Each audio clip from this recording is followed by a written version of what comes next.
Get ready for something amazing. Our brand new interactive effect feature is officially here. The first batch of effects goes live on November 5th. There's one for every situation you can imagine. So, let's check them out in-game. Ready to showcase your synergy with teammates? Send a little love ya their way. Here's how. Simply tap their avatar, drag over to your chosen effect, and watch the sparks fly.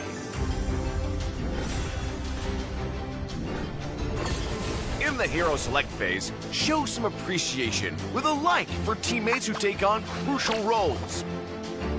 And for teammates who are being, well, a little stubborn, try a heavy strike for persuasion. Which of these amazing new effects caught your eye? We've got even more interactive effects coming your way. So, share your brightest ideas in the comments below. They could become the next effect that everyone's talking about.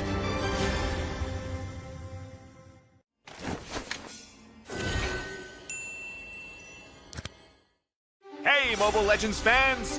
Get ready for something amazing! Our brand new interactive effect feature is officially here. The first batch of effects goes live on November 5th. There's one for every situation you can imagine. So, let's check them out in-game. Ready to showcase your synergy with teammates? Send a little love ya their way. Here's how. Simply tap their avatar, drag over to your chosen effect, and watch the sparks fly. In the Hero Select phase, show some appreciation with a like for teammates who take on crucial roles. And for teammates who are being, well, a little stubborn, try a heavy strike for persuasion. Which of these amazing new effects caught your eye? We've got even more interactive effects coming your way. So, share your brightest ideas in the comments below. They could become the next effect that everyone's talking about.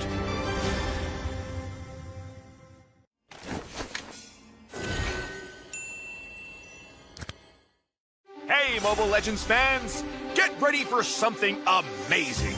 Our brand new interactive effect feature is officially here. The first batch of effects goes live on November 5th. There's one for every situation you can imagine. So, let's check them out in-game. Ready to showcase your synergy with teammates? Send a little love ya their way. Here's how. Simply tap their avatar, drag over to your chosen effect, and watch the sparks fly.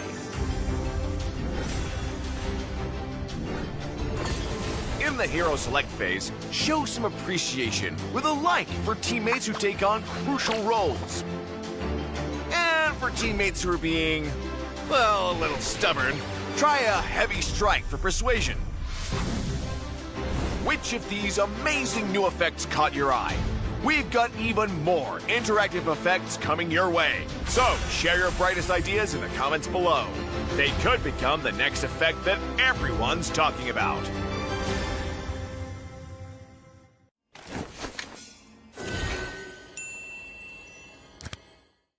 Hey, Mobile Legends fans! Get ready for something amazing! Our brand new interactive effect feature is officially here. The first batch of effects goes live on November 5th. There's one for every situation you can imagine. So, let's check them out in-game. Ready to showcase your synergy with teammates? Send a little love ya their way. Here's how. Simply tap their avatar, drag over to your chosen effect, and watch the sparks fly.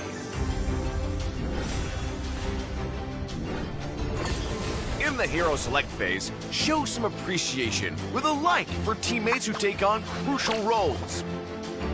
And for teammates who are being, well, a little stubborn, try a heavy strike for persuasion. Which of these amazing new effects caught your eye? we've got even more interactive effects coming your way. So share your brightest ideas in the comments below. They could become the next effect that everyone's talking about.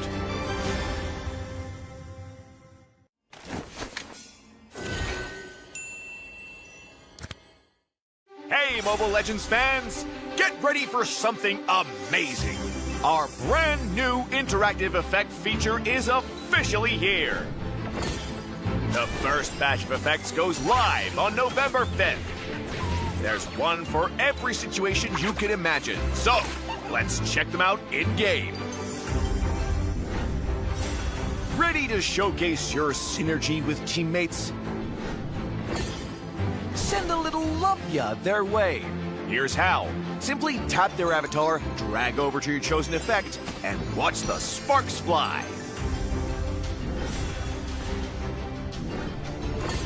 In the hero select phase, show some appreciation with a like for teammates who take on crucial roles. And for teammates who are being, well, a little stubborn, try a heavy strike for persuasion. Which of these amazing new effects caught your eye? We've got even more interactive effects coming your way. So share your brightest ideas in the comments below. They could become the next effect that everyone's talking about.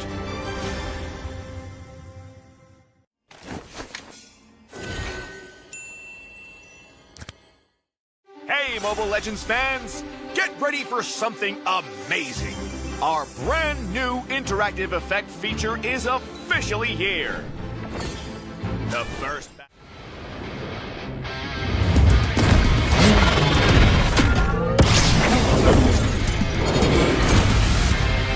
one little girl is gonna save someone this time.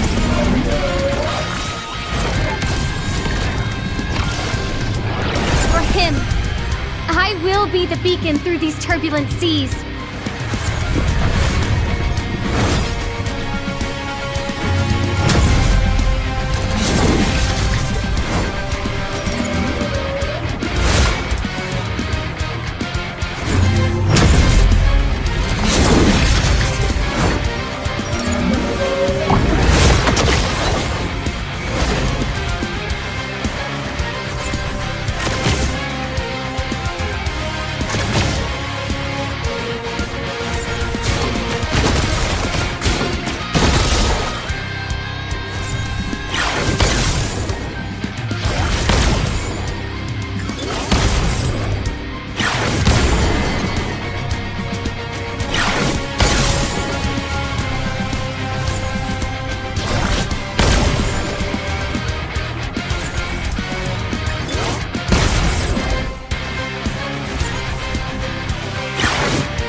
Ladies and gentlemen, welcome to the MLOS Season 2, Day 4 Upper Brackets. And this stream is brought to you by RRG Esports Syndicate, powered by Zenvy Visuals, co-powered by EFO Esports Federation of Odisha, produced by RRG Production, and special thanks to MOBA 5v5 Esports. And yeah, we are very thankful to the MOBA 5v5 Esports, and the prize pool for this tournament is 50,000 rupees, half a lakh. A very, very huge prize pool for this tournament. And yes, before we start, we have a small rule over here. It is 7 heroes will be permanently banned by the 8 teams, and those heroes are Yuzong, Grok, Yisunshin, Fredrin, Kimi, Zuxin, Arlord. And today, for our first match, we have Peak versus Sacred Shrine. This is me, Minato Caster, and today with me we have Fission. Fission, what do you think about the bands and the stuffs today? I'm really excited to be looking at these bands and picks today. They're coming from both the sides of Peak and Sacred Shrine. Right now, we're seeing God Kais take the first ban for the side of Peak here. Like you already said, 7 heroes have been banned in this tournament by the top 8 teams. So this ban could be a CC ban. Maybe they ban a CC. Maybe they ban a Lancelot. Maybe a Fredrin, but possibly it could be a CC or something who is really versatile. But it will be a Lancelot ban, like I said. S tier ban in the jungle and a really strong jungler. And this meta, the dashes coming in from the Lancelot are really, really hard to deal with. Wow, now we see Zevu going for the ban for the side of Sacred Shrine. Yeah, that is true, but I think we did miss a little bit.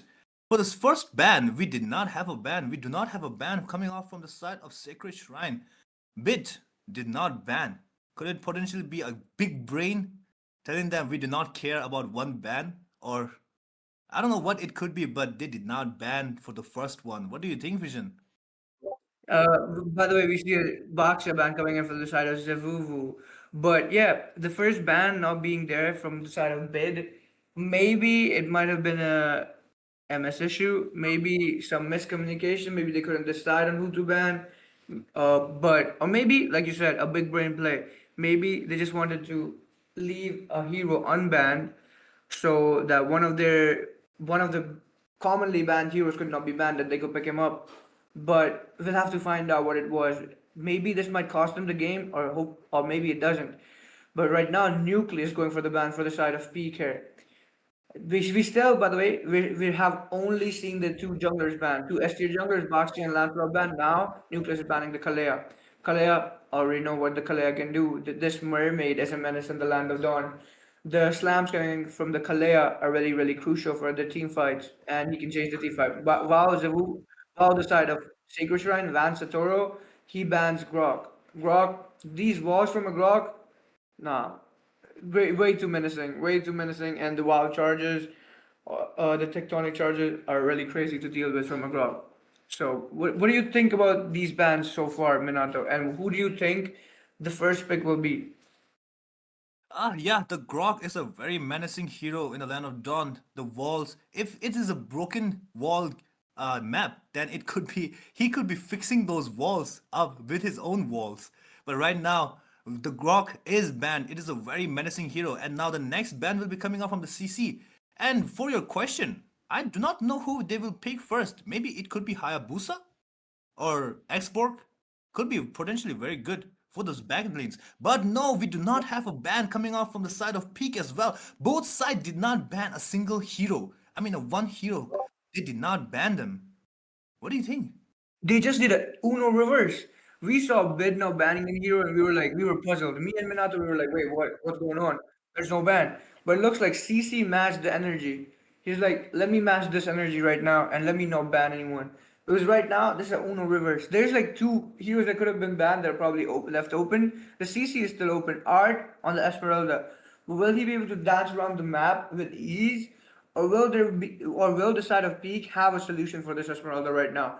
We will find out as God, Kais, and Nucleus are going to pick their heroes for the side of Peak, and they're taking their time. They're taking their time as much as possible. I'm But indeed. it might be a Lunox and a Gato Kacha. It looks like it will be a Lunox and a Gato Kacha coming in from the side of Peak right there. What do you think about this so far, Minato? That is true. From the side of the peak, Nucleus and CC picking up that Gato Kaja and that Lunox. Lunox is very good in the late game with that burst damage coming up, but they are going to be saying we do not care about the Lunox damage. We have our own damage dealer here. Both the side picking up a lot of damage dealers. Kimi with that continuous burst damage and Lunox with that continuous burst damage as well. And now we do have Hayabusa as well for the back lane. Now for the jungle side in the side of the peak, they cannot pick a squishy jungler anymore because this Hayabusa can shred any squishy jungler down with that Shadow Giru and that Quad Shadow just to come out and go back in. But yeah, this is a very, very good picks coming out from the both side. Kadot Kaja with that second skill toned, the first skill doing damage, and that ultimate knock up. It's a very good picks coming up from the both side. Yeah, and the next ban will be coming out from the God Kais. It is their jungler. The God Kais is the jungler of the peak side, and now potentially we could see a jungler pick right now. Who do you think will be the pick? And we have a Ruby pick. Oh my god, Ruby could be potentially going to the goal lane side. We have seen that a lot, Ruby in the goal lane, but it could also be a big brain and could potentially go in the EXP lane and they could start banning out some of the marksmen. What do you think, Vision? Indeed. By the way, your prediction was right, Minato. They probably have you mic'd up because you did say Hayabusa is probably going to be one of the picks coming in from the side of Sacred Shriner. And they did manage to pick up the Hayabusa. Wow, wait, there's a small pause. I don't know what's going on. It looks like it will be a reset. Redraft or something. Reset now. Well, both the bans coming off of the both side were really, really good, but right now we do have a pause and we will be resetting. Some issue might be there, but we do not know. And we will be fixing it right now, but let's stay tuned. The game will be very, very good. It's Sacred Shrine versus Peak. Both the team are very, very good and very strong. Yeah. Well, we will wait and we will see what's going on. And we will come up with a solution soon. Stay tuned, guys.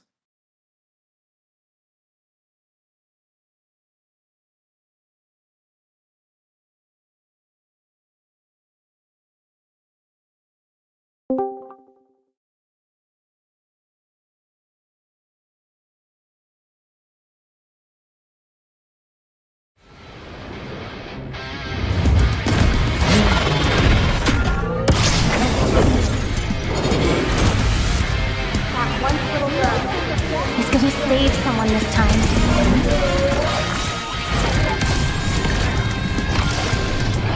For him, I will be the beacon through these turbulent seas. Welcome back, guys. Sorry for that small intervention. We did had a Kimi pick from the side of Sacred Shrine, and that will be a point deduction to the side of Sacred Shrine. At the start of the match, I did say that there was a small rule, and it is a small rule, but it could potentially ban you from one game. Yeah, there were 7 heroes banned by the team eight. I mean 8 teams, and it was Yuzong, Grok, Yisunshin, Fredrin, Kimi, Zuxin, and Arlord. And the side of Sacred Shrine did pick up that Kimi. So we did had to restart the match. And sorry for the delay, but we will be continuing. And the first ban coming out from the side of the peak will be Alice. What do you think, Vision? As long as it's not a hero that's one of the 7 heroes that have been banned, it should be fine. So Alice, the sustain, we already know the sustain that comes in from the side of Alice. Alice, after the revamp, very, very good. Can play the EXP lane, can play hasn't been used in the jungle much. Also has been used in the MM lane, but it's a really, really unorthodox pick for the Alice to be in the MM lane.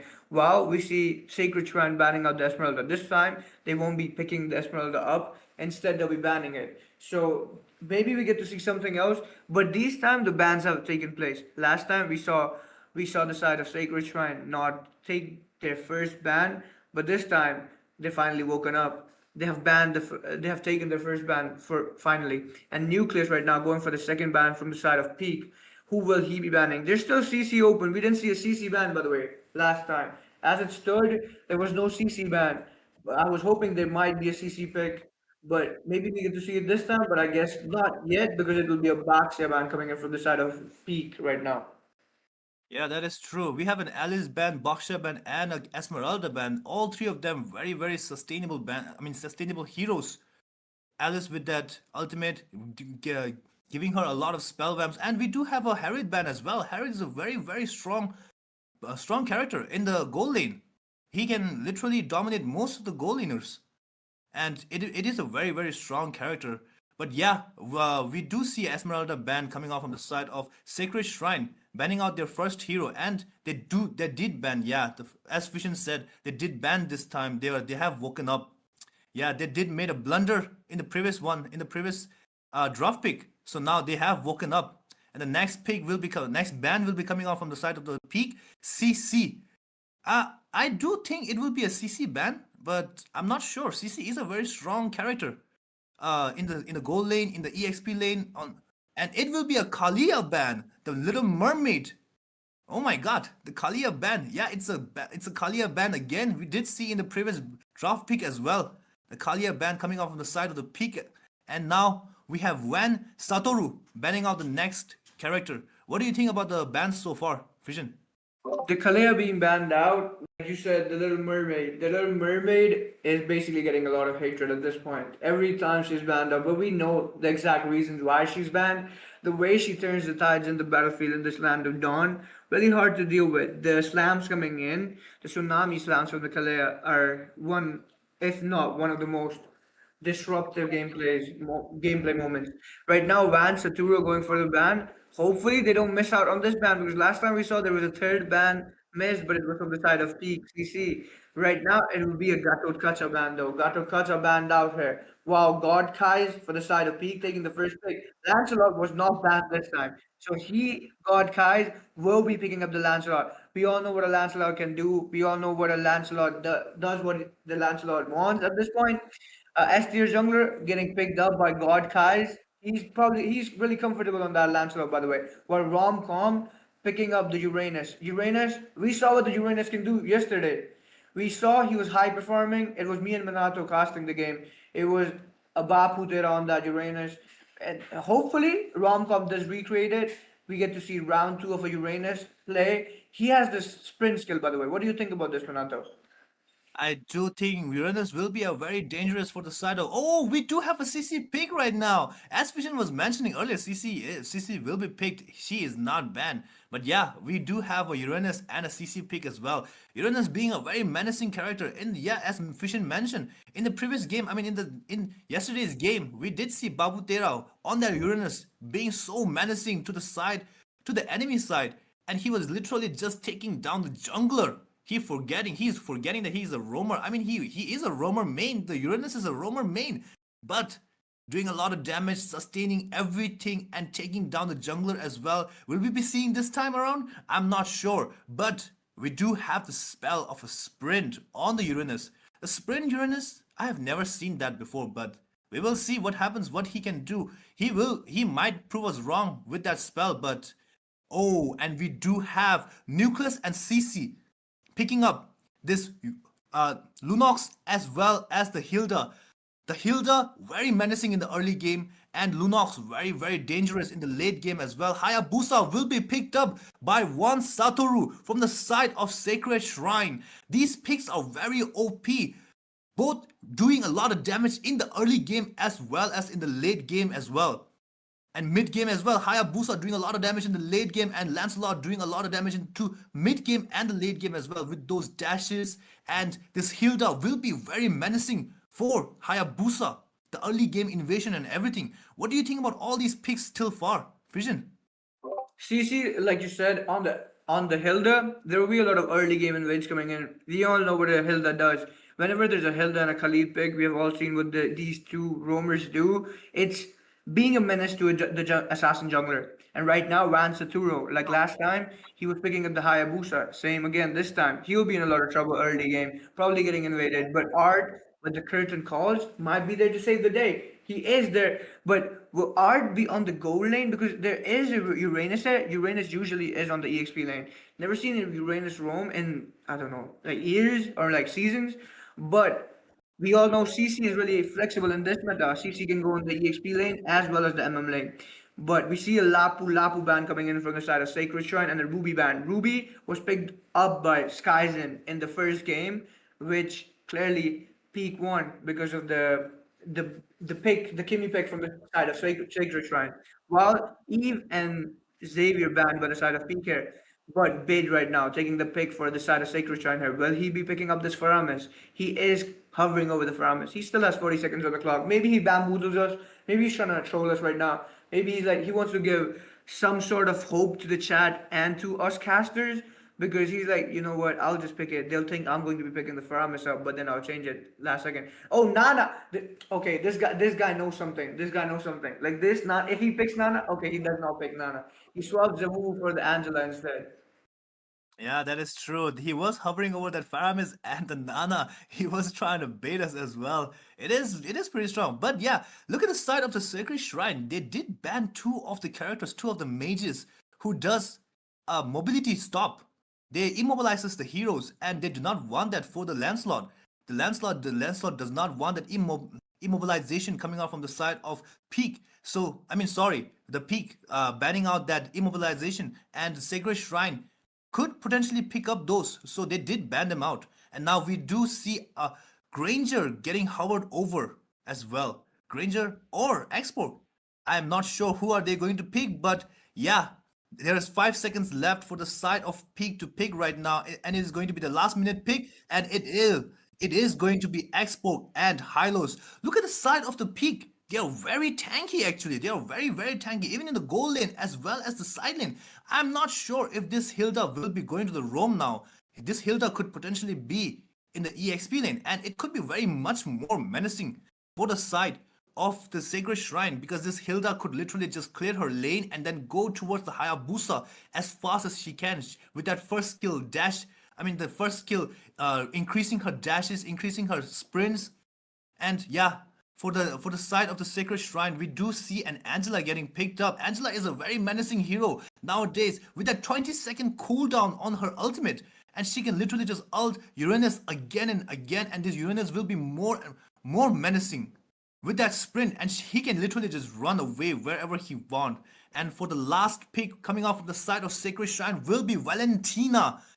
Valentina is also very strong character, but right now she does not have that much ultimate to copy from the side of Peak. So I'm not sure about this pick, but from my point of view, as myself, I do feel like Peak does have the advantage on this draft pick. What do you think, Vision? Who do you think has the advantage from this draft pick? Peak, like you said, does have a lot of sustain coming in. They do have the Xborg in the goal lane, with which can provide a lot of is the counter to a CC. So when we see Art on the CC in the MM lane, this Xborg is literally a counter to him. So maybe he stops him, which he can probably do. But as it stands, we will only be able to find out when we go into the Land of Dawn and when this fight takes place. But like you said, a lot of sustain coming in from both the sides. We cannot ignore the Angela. Zavuvu on the Angela right now. Hard guard coming in, providing a lot more sustain to this Uranus and the CC. Both lanes, both side lanes will be protected. Lancelot, well, wow, the others like Hayabusa do not really need it, but will probably be benefiting off of this hard guard coming up from the Angela. That is true, that is true. And now we will be going to the Land of Dawn, the first match of the series. I mean, actually, it is the second match, but yeah, we will consider it as a first match because we are watching right now live on the RRG Esports Syndicate, and both the junglers taking up their buff, and now we will see Hayabusa taking up his purple buff as well as Lancelot as well. Both of them going for the same buff. Usually we will see the same side of the lane getting the buff picked up, but right now we do see Hayabusa going for his red buff as well. And in the top lane, CC doing a lot of damage to this X4, but will she be able to run away? She's very low. She has to back out using that heal. And yeah, she could not sustain that much damage coming out from this X4 doing that true damage to him. I mean, yeah, this is what you were saying, Vision. Xbox does counter a little bit of CC. Yeah. And what do you think now so far?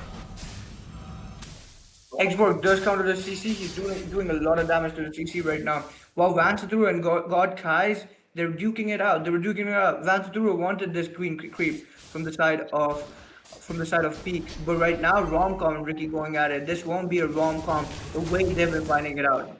And while we also see the Angela trying to provide a lot of sustain or provide a lot of backup to this Uranus right now, but Lancelot, Hylos, and Hilda onto them. They know what they're trying to do and they're trying to stop this once and for all. While Rom-Com still has a lot of sustain, so he's unbothered, he's unfazed by this pressure coming in from the side of Peak right now. While we see Art and Sky just duking it out. They're just going 1v1 at each other. Art does know he gets countered by the Xborg, but that won't be enough to stop him. There needs to be something done for him to be stopped right now. While Big really low HP in the mid lane, he might get taken down, but he somehow survives. He was literally on hanging by a thread there, and he somehow survived. What a sidestep coming in from Bid. Yeah, that is true. And in the top lane, Xborg is very low, and Turtle will be getting taken down by God Kais. And yeah, oh, the Angela gets taken down as well. Hylos gets taken down by the Hayabusa, and Hilda looking for another kill, but no. Hayabusa has to cross shadow out as well. This Rom-Com trying to put a lot of pressure on them, but he cannot do that much. He does not have that much sustain yet, and he will be taken down. He's very low. Rom-Com is very low. Hayabusa gets taken down trying to protect his buff, but gets taken down. Uranus also gets taken down. Zevuvu also gets taken down. Look at the Peak. Look at the side of Peak. They are saying we are the Peak. And yeah, this is the kind of entertainment we provide to you. Oh my god, the first match itself. Holy. This is what we are here for. Oh my god, and Art is also in very scary position and gets taken down as well. Gets punished for taking that crap. The Xborg is saying that he does not want to provide that crap to you. And yeah, Zevuvu also gets taken down again. And Zevuvu looking very I don't know what is going on with Zevuvu, but he is 0-3 right now on this Angela. But in the late game, we could potentially see some comebacks. But Hayabusa, oh my god, the CC. Look at Hylos trying to provide a lot of vision and the red buff sight. What do you think about that fight just happened just now, Vision? The fight's happening, a lot of aggressiveness coming in from the side of Peak right now. They've been doing a lot of damage. You do have the counter Rance through right now, going for the Xborg, but Xborg using his ultimate to survive this. He won't be dying just yet, and he'll be using his fancy recall right now. While CC providing a lot of vision to the side of Peak right now, on towards this 4-man walking nearby from the side of Sacred Shrine. While Ricky has something to say to Rom-Com. He wants to talk to him a bit. And Bid in a bit of a trouble. He's getting caught. It looks like he'll be using his ultimate, the power of brilliance right now to survive this. And while Rom-Com just going in, and there might be. Wait, Art? Did he use the curtain call? He did use the curtain call. Art with the curtain call, but will he survive? He's really low HP right now. Ricky and CC getting caught. AOD shadow kill coming in from the side of this Hayabusa here. But will that be enough? It is, and now CC ends up taking down Rom-Com. Right now, Xborg opening, but he ends up catching no one, unfortunately. While Godkai is going in for the neutral objective, the turtle getting shredded down by this side of Peak here. And Skyzen ends up taking the turtle down for the side of Peak right now. A lot of aggressiveness, like I said. Ricky ends up taking down Van Saturo here. Van Saturo on the Hayabusa did not expect Hilda to be there, and the Hilda just there, just being a menace. While there's another fight going on, Bid ends up surviving with the hard guard here, coming in from the Angela. Art managed to survive as well, but looks like they want more. This side of Peak want more. God Kais ends up taking down Bid. He said the hard guard won't be enough. Ricky ends up taking down Art. A glorious pathway coming in from the Highlands right now. Nucleus ends up taking down Rom-Com as well. Ricky ends up getting the kill onto Zavuvu here. It's a double kill for Ricky. Ricky is a menace. He's 4-0-4 right now. What a play coming in from the side of Peak. Peak means business. They already have 1 point, but they want to just finish it once and for all. Because the way they've been playing, they're currently 12 kills to 1. It's a 6k goal gap already. Actually a 5.5k or 5.4k gap already in minute 5. In under 6 minutes it is. And now Kais will be taking this lethal wanderer for himself. That is true.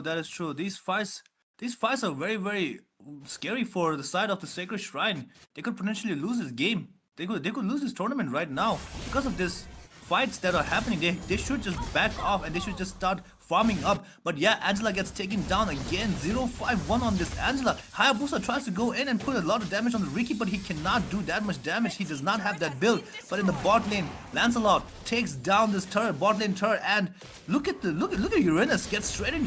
She's shredding down because of this true damage coming out from the Sky Zen.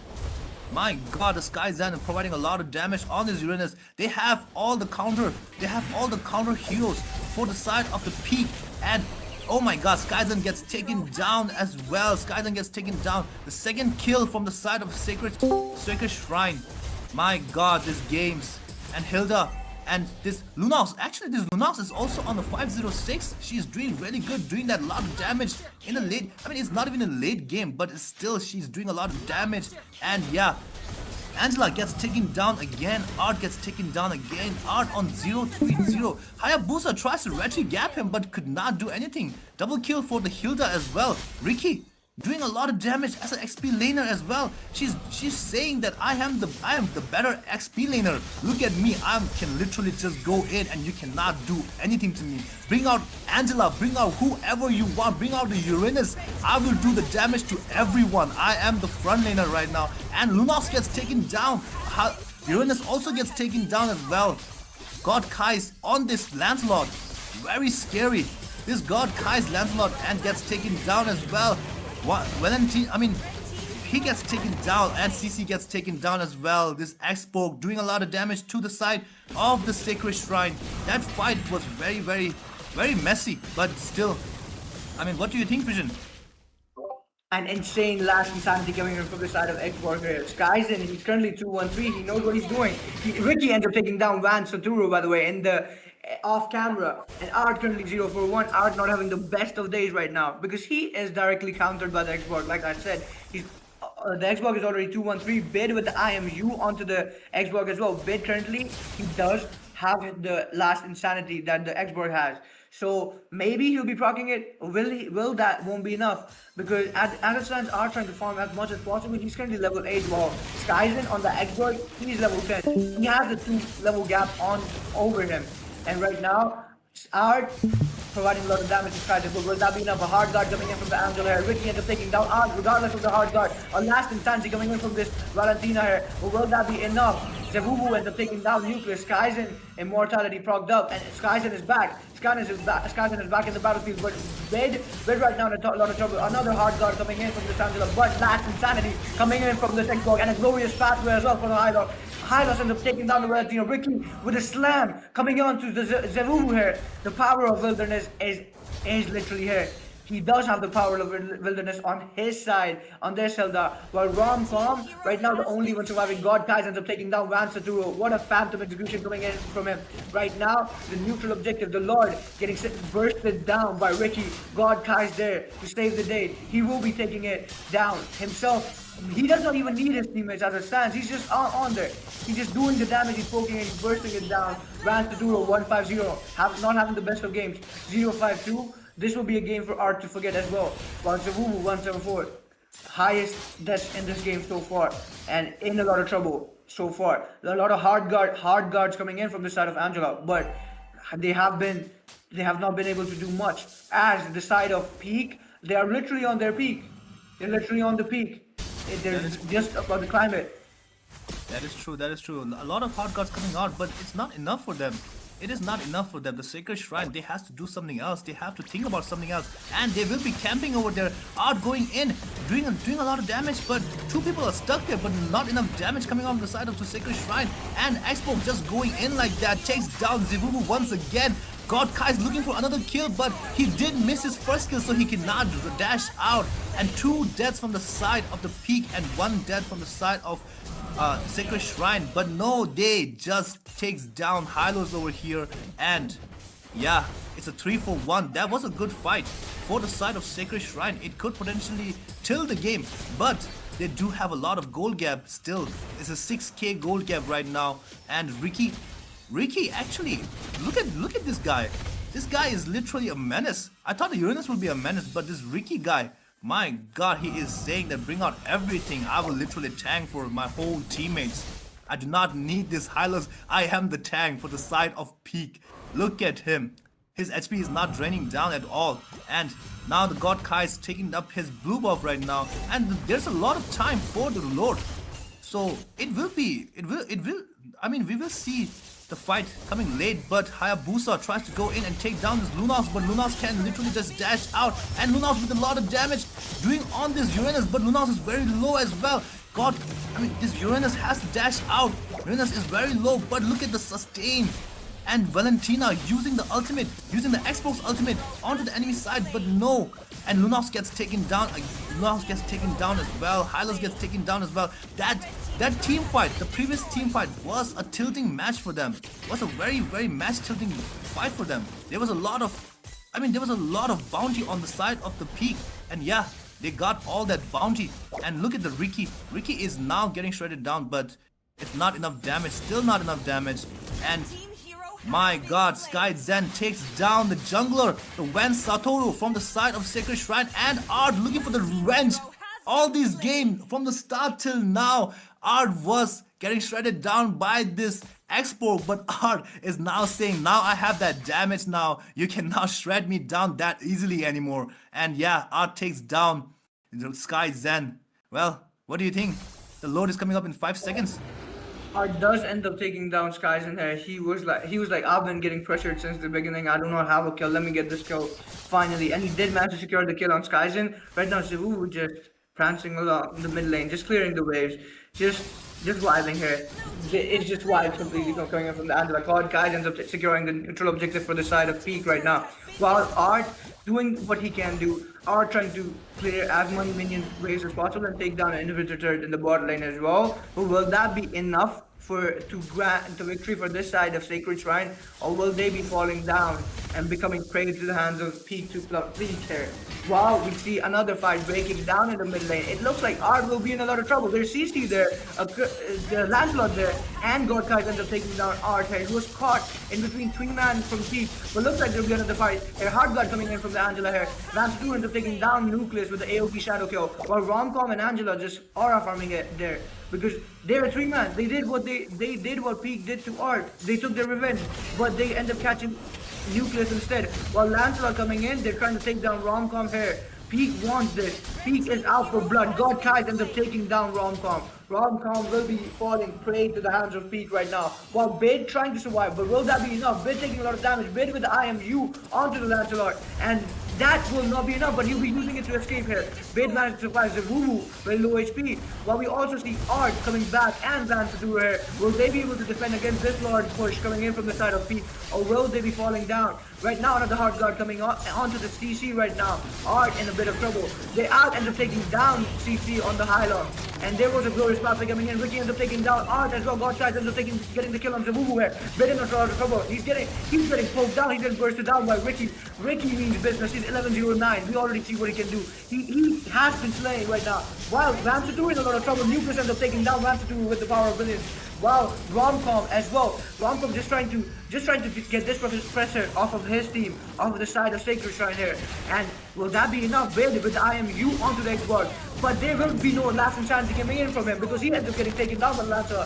Nucleus right now, trying to do what he can. Romcom, he won't be able to survive because he's taking a lot of damage. God ends up taking him down. Zevuvu right now, and Art, the only one surviving, but that will not be enough, because this victory is going to the side of Peak. And in this game, in the best of 3, this series has been won by Peak. They've gotten the 2 points. They did what they do best.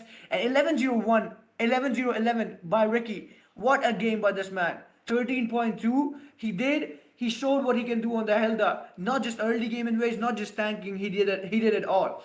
This guy he was literally on his peak right now in this game. What do you think about this so far, Manata? That is true. That is true. A well-deserved MVP on the Ricky. Look at the damage coming out from the Peak Ricky. On the Hilda doing that much damage. That is a very menacing side from the Peak. I mean, this Ricky was everywhere. Yeah, as I was saying before, bring out the Angela, bring out the CC, bring out Uranus, bring out IMU, bring out the Shadow Giru. Everything. I will sustain everyone. It's 11-0-11 on Picky. Only one damage item. And still, he did that much damage? That is crazy. That is actually insane. This person, somebody stop this person. Otherwise, he will be the one this team will be the one taking up this whole tournament. I'm telling you, the $50,000, I mean the 50,000 rupees looking very delicious for this peak side. Yeah, well, that is it for now, ladies and gentlemen. We will be back shortly after this small break. So stay tuned and don't go anywhere because we do have a lot more entertainment coming soon. Entertainment matches coming soon. So yeah, get your popcorns, get your drinks, get your family. Be ready for the upcoming matches. So see you in a bit. This had been me, Minato, and my friend Fission casting for you today. Thank you guys for coming in.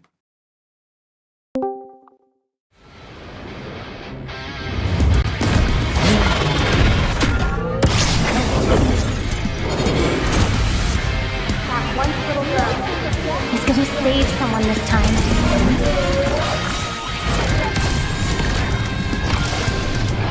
For him, I will be the beacon through these turbulent seas.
will be the beacon through these turbulent seas.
will be the beacon through these turbulent seas.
someone this time.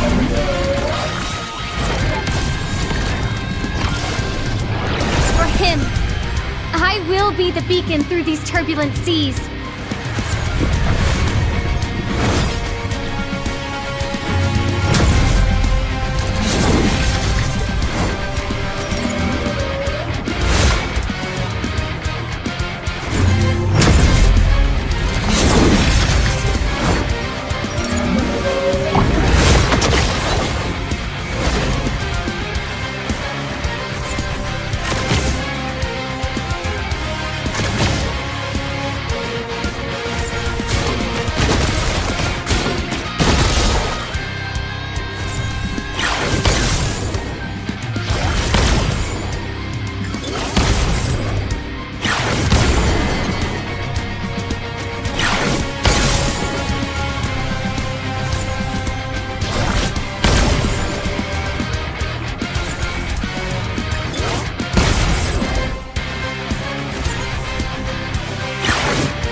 will be the beacon through these turbulent seas.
be the beacon through these turbulent seas.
will be the beacon through these turbulent seas.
him. I will be the beacon through these turbulent seas.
be the beacon through these turbulent seas.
save someone this time.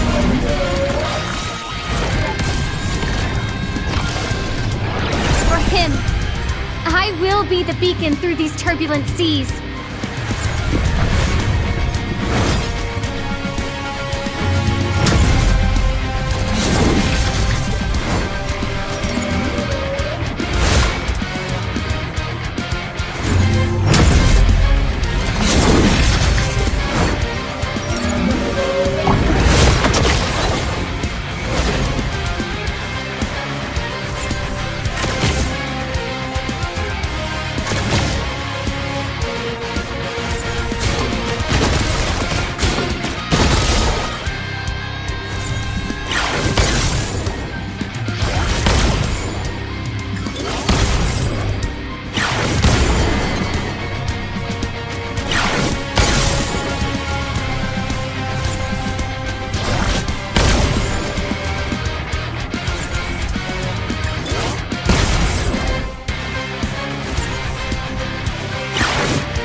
save someone this time.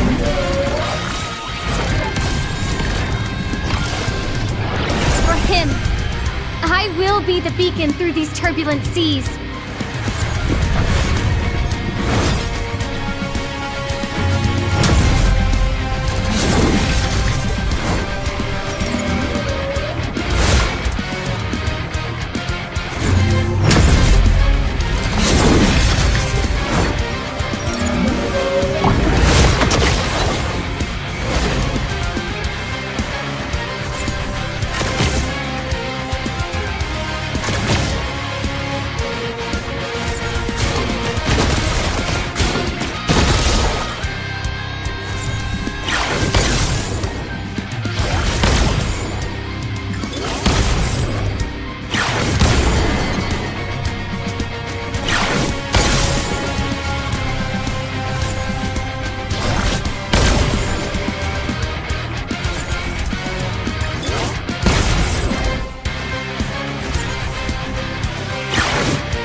He's gonna save someone this time.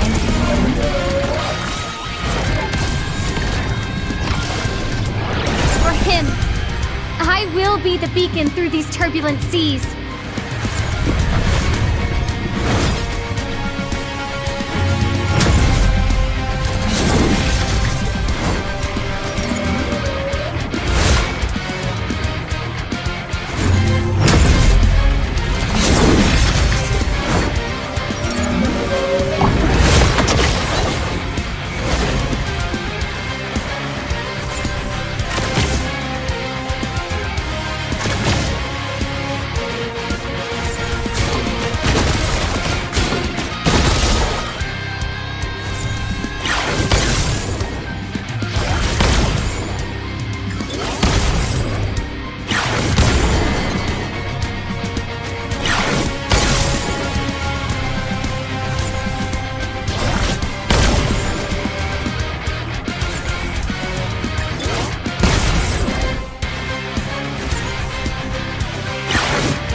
be the beacon through these turbulent seas.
I will be the beacon through these turbulent seas.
I will be the beacon through these turbulent seas.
be the beacon through these turbulent seas.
someone this time.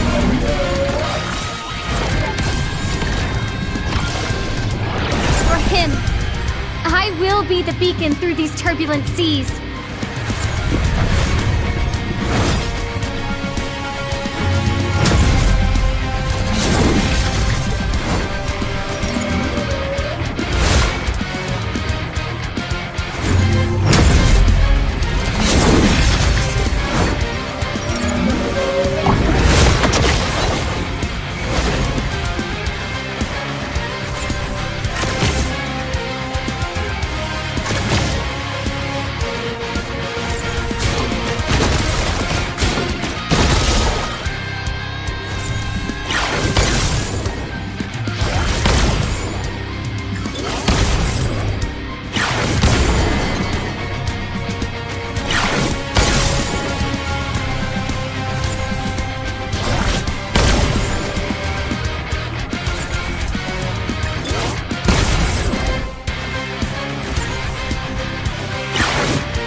Ladies and gentlemen, welcome back to MLO Season 2, Day 4 of the upper brackets.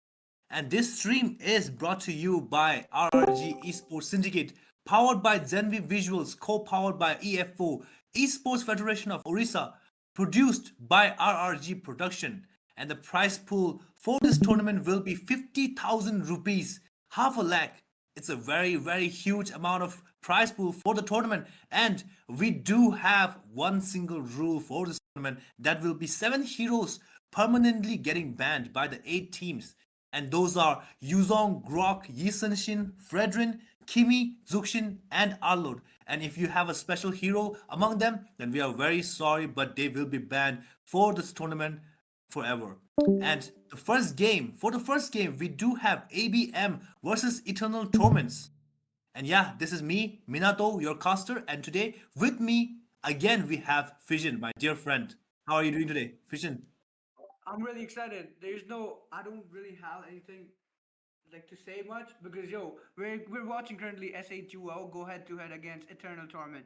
This game is much awaited. They were called ABM when they entered this tournament, but now finally what everyone wanted to see, they're called SA Duo now. So we're watching SA Duel Esports versus Eternal Torment. The bans have started already. Lancelot ban from the side of SA Duo. Jay, we know what he can do on his assassins. Hayabusa, his comfort pick Hayabusa, but Lancelot, he's comfortable on that as well. And he bans out the Lancelot this time, while the side of Eternal Torment will be banning out the Kalea. Radium now going on for the second ban for the side of SHUO. Will they be banning a CC? Who will they be banning? It looks like they'll be banning the Baxia instead. S tier jungler. So two S tier junglers banned. Two S tier junglers have already been banned in the permanent bans by the top 8 teams. It looks like there'll be no S tier jungler, unfortunately, being played out here. Yeah, that is true. That is true. Two of the very good junglers are already banned, Lancelot and Baxia. Both of them very, very strong in the early game as well as in the late game. And the Kalia getting banned from the side of Eternal Torment. That is very true. It's very strong. Kalia with the slam dunk and everything. And now we do have a CC being banned. Fission was saying earlier that the CC is a very strong hero. She could be banned. Yeah, and now here you go. CC is getting banned right now. Very flexible hero in the EXP as well as in the marksman lane. Her coming up with that continuous damage with that first kill, Yo-Yo continuously doing damage to the enemy side. The EXP laners all getting shredded down by this CC, but now she is banned and will not be played on this tournament. And we do have Galot Kaja getting banned from the side of SAUL. Galot Kaja with that second skill toned and everything. He's very tanky with that vengeance. If he pops up that vengeance, he will be very unkillable with that passive, giving himself a lot of spell revamp as well, and doing a lot of damage to the other side as well. The enemy side, whoever is against this person is gone. GG. And now the Renaissance banning out the Angela.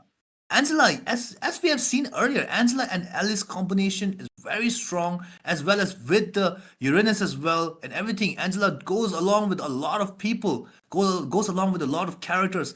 Her with that ultimate, giving a lot of heal and sustain to everyone. And now the first pick coming out from the side of SAUL will be Hayabusa. And that is a very strong jungler coming out from the side of SAUL. What do you think about the bans so far and the pick of Hayabusa? I don't want to toot my own horn, but I did say SHULJ Hayabusa comfort pick coming in from this guy right here. And he does manage to pick up the Hayabusa here. By the way, these bans got to catch a lot of sustain being provided. We know, by the way, the ban coming in from the side of Eternal Torment, this Angela ban, I don't know. Like, never seen Apex on the Angela before, but maybe they know something I don't. Maybe Apex must be like a global Angela or something. But we know Apex, what he does. He plays invade heroes. He likes his early game invasions. So I'm expecting a Hilda pick or a Khalid pick, but looks like Super Prime Papu will be picking up the Hilda instead. We saw what the Hilda did last game. This time, Super Prime Papu is going to be the successor. Will he be able to recreate what happened in the first game of today? Will he be able to do that on the Hilda? Because the first Hilda we saw in the first game, it was 11-0-11 on the Hilda MVP performance. Will Super Prime Papu be able to recreate this, or will he fall short of glory? While Tatake on that Phoveus right now, we know what a Phoveus can do, but there's no this pick, it just allows the side of SAUL to not be able to pick up a 1-1 right now. While Radium hovering over the Harith, Anti on his Alice pick here. We know what Anti can do on an Alice, and he does pick up the Alice. While Radium on the Harith. Harith a really strong MM, and we know what Radium does. Radium does what he does best, by the way. Renaissance on the Nathan pick here. Nathan S tier MM in this meta. Will this S tier MM be enough to take down the side of SAUL? Or will SAUL have an answer for him? Will they be able to shut him down, pressurize him as much as they can early? While Destiny going for that ban. We saw, by the way, earlier, Minato, we have seen what Destiny can do on a Novaria. Now, the Novaria did not miss a single shot. He was literally a sniper in the Land of Dawn last time, doing a lot of damage to the Lapu Lapu, to the Masha, to all the sustain heroes. But will he pick up the Novaria again?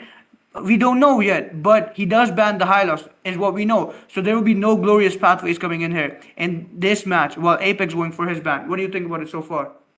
That is true. That is true. Yeah, you were saying about the Novaria. Yeah, in the previous match, the yesterday's match or day before yesterday's match, Novaria did not miss a single shot and was doing a lot of damage to the side of the other side, and it was very menacing because she was providing a lot of vision, as well as that second skill shot was on point. The exact, he was doing that 360 no scope on the enemy side, but on this match, I do not feel like he will be picking up that Novaria, because look at the SAUL side. They do have a lot of sustain with that Radium on the Harriet, as well as this Alice, a menacing hero.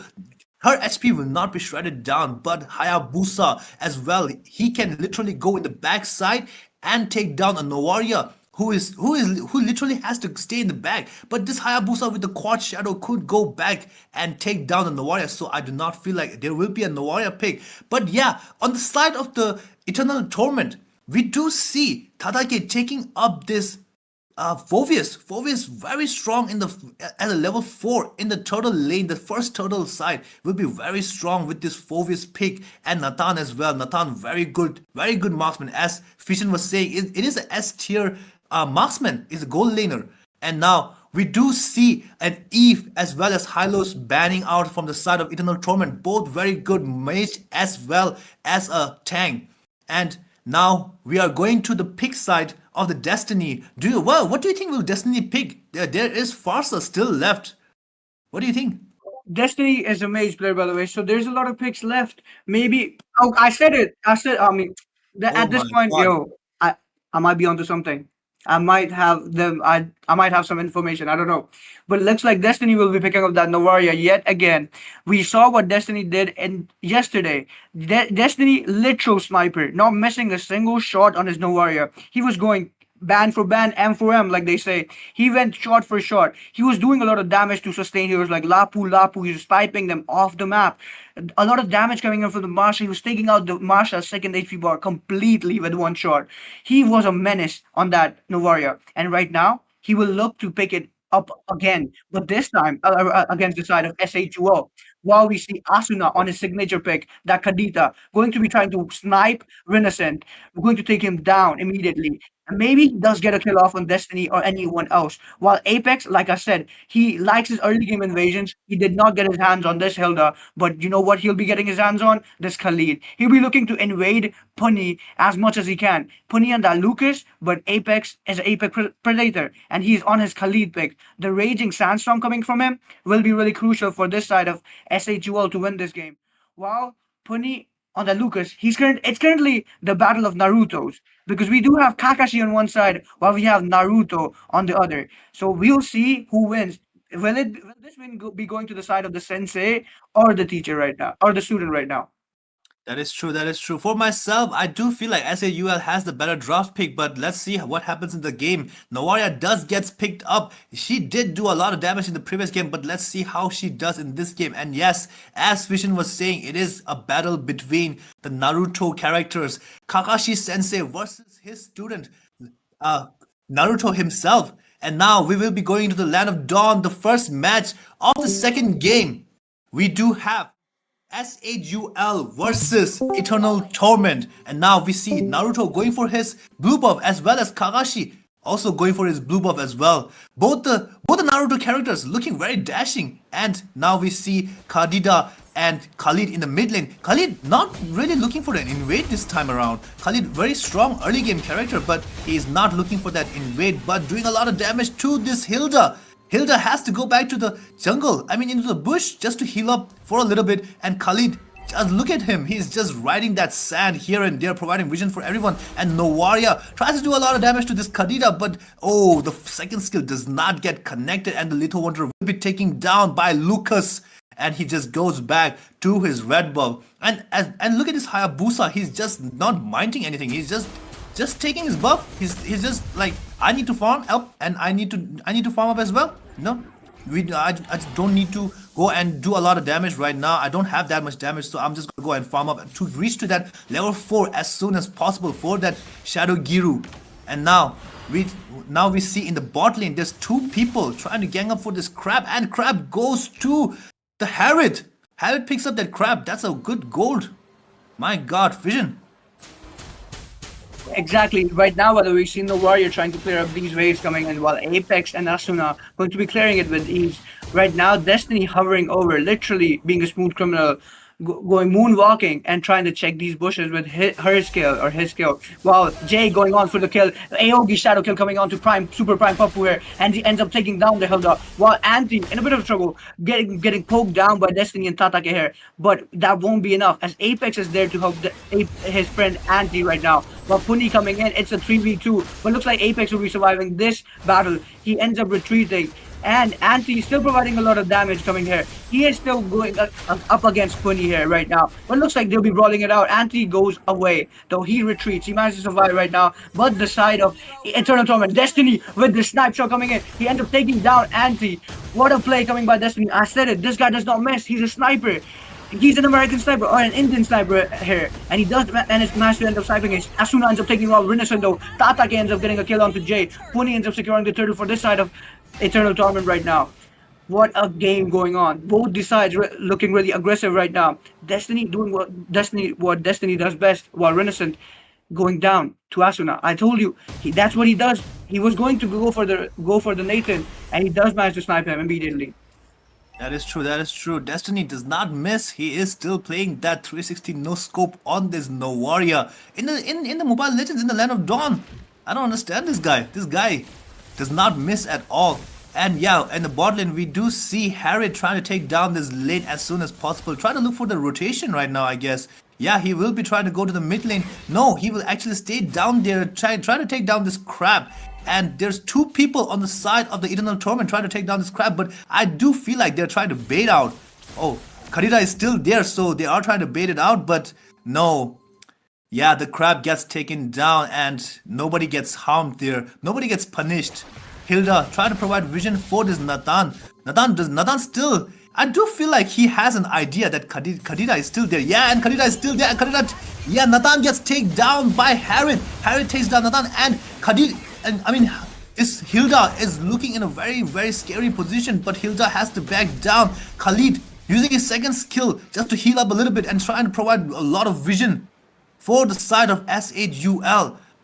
In the bot lane, Nathan gets taken down. That is a very bad side for the side of Eternal Torment. The marksman gets taken down 2 times already. 0-2-0. Nathan, he has to pull up. He has to do something over here. He has to farm up as fast as possible because the S side of the SAUL are very tanky and they will be relying on his damage in the late game with that.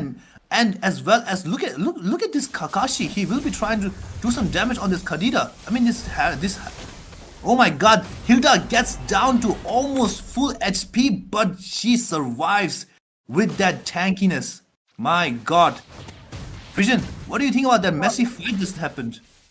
These fights, there'll be a lot of fights, such fights happening right now. While we see SA Duel and Eternal Torment duking it out for this lord, there's Destiny entering in this while Jay ends up securing the neutral objective for his side. Anti ends up taking down Pudding here though. This guy Tatake in a lot of trouble. He ends up getting taken down by the AoE shadow kills coming in from Jay right here. But Airborne, Super Prime Papu on his Zelda. Will he be able to survive? He won't be able to survive. Anti ends up taking down Super Prime Papu. It's a 3-for-0 trade going into the favor of SHUL right now. Only Renaissance and Destiny surviving. But looks like Jay wants to kill on Innocent. But no, he just pokes him down and he will be retreating back. While Destiny bush checking Asuna. And he does manage to catch Asuna, but not as much. He does a bit of damage, but he doesn't end up taking him down. While Apex providing a lot of vision onto Puni here. While we also see Phovius and Alice in the top lane. Are they going to duke it out? It looks like they'll be duking it out. And she providing a lot of pressure onto Tatake here. But will this pressure be enough to make Tatake fold? Or will Anti just not do enough? While Jay, Asuna making their way onto Renaissance. It looks like AoE Shadow Kill coming in. Radium ends up taking down Innocent with his Salmon Force there. And right now, Super Prime Papu retreating with Destiny. They're in a lot of trouble. Eternal Torment are literally, their name is happening to them. They're in a lot of Eternal Torment coming in from the side of SHUL right now. Yeah, that is true. That is true. Nathan gets taken down again. He's on 0-3. He will be lacking back in damage side from the side of the Eternal Torment. Eternal Torment needs that damage from this Nathan because in the late game, there is a lot of sustain from the side of the SHUL. Look at their side. They do have this Alice as well as this Khalid. Khalid, yeah, they have a lot of tankiness. And now Lucas, this Hilda. Look at this Hilda. She does have a lot of sustain, but she does not have that much damage. But Nathan will be picked off once again by Jay. My god, this Hayabusa is not letting this Nathan I mean, relax at all. This Nathan is getting picked off again and again by this Hayabusa. That is what I was saying. Hayabusa can literally go in the backside. And the draft pick, I was already saying, like, Hayabusa, he's a very strong character. He's a very strong jungler. The back lanes are not safe against this Hayabusa. Now, Jay will be looking forward to Destiny. Destiny might get picked off by this Hayabusa, but we will surely see, because she is the one providing a lot of vision as well as a lot of damage from the side of Eternal Torments right now. So they might be looking for this person, this Destiny person, but she's trying to provide a lot of vision. She's trying to take down this turtle, but Hayabusa takes down this turtle with ease. No counter from the side of Eternal Torment. They do not have the cash, they do not have the money right now. But look at Lucas trying to push this Alice back to their base, but cannot do that. And Hilda gets taken down as well. Shadow Guru coming up from the Hayabusa, but yeah, Alice gets taken down. Lucas using that ultimate on that. I mean, yeah, Harriet gets taken down as well. Phobius doing a lot of damage, and yeah, Harriet gets taken down. 2-2-2. Nathan, the Renaissance, gets an assist over there. That is a small amount of gold to that Nathan. He does need that small amount of gold for the late game damage. He does need every gold possible. Yeah, and that was the game. That is the fight. The fight already broke down now. What do you think, Vision? Amazing fight coming on from these two sides there, but looks like SHUL, Hayabusa, Jay with the AoE shot going on to Destiny here. He ends up writing the Destiny for Destiny, ends up taking him down. Destiny currently 2-1-1, having a good game, but Renaissance not so much. He's 0-4-1 right now. He might be Renaissance, and he's playing a bit too innocent right now because he just needs to make a comeback. He's 0-4-1, having a bad game, but hopefully he can turn it around while Super Prime Pop in a lot of trouble. It looks like they will. A Zamu force coming in from the heart as well. Renaissance low HP, Super Prime Pop is low HP as well. It looks like Apex will catch them with the Raging Sandstorm. Destiny ends up taking down Apex, though. Anti ends up getting a kill as well. Puni ends up getting the kill onto the Harriet here. What a fight. They're brawling it out. These two sides, 2-for-2 trade, while Tatake and Jay going head-to-head against each other, just jumping onto him, while Jay managing to do what a ninja does best, and he survives. Yeah, he can escape with that quad shadow. He can just run out. He can just dash out. That is what I was saying. Hayabusa is a very strong jungler. He can just dash out, dash in here and there. And yeah, Destiny did get taken down by this Hayabusa. Destiny has to be very careful because they do know right now that Nathan does not have that much gold. So they will be looking for the kill on this Destiny. Yeah, and Hilda, she's sustaining a lot. She's taking a lot of damage from the side of, I mean, the SAUL has to back down. They do not have that much damage on this Hilda right now. Harry does have to do a lot of things, but yeah, anti-heals coming out from the both side. Anti-heal coming out from the side of the SAUL, and the fight breaks down. And there you go. Radiant gets taken down. Renaissance gets taken down once again by this Kadita, and again another fight breaking down. Kadita can just dash out like that with that immunity from the first kill. Oh my god, the fight gets breaking down, but nobody dies in the mid lane. Only one person, Harriet, gets taken down. Vision.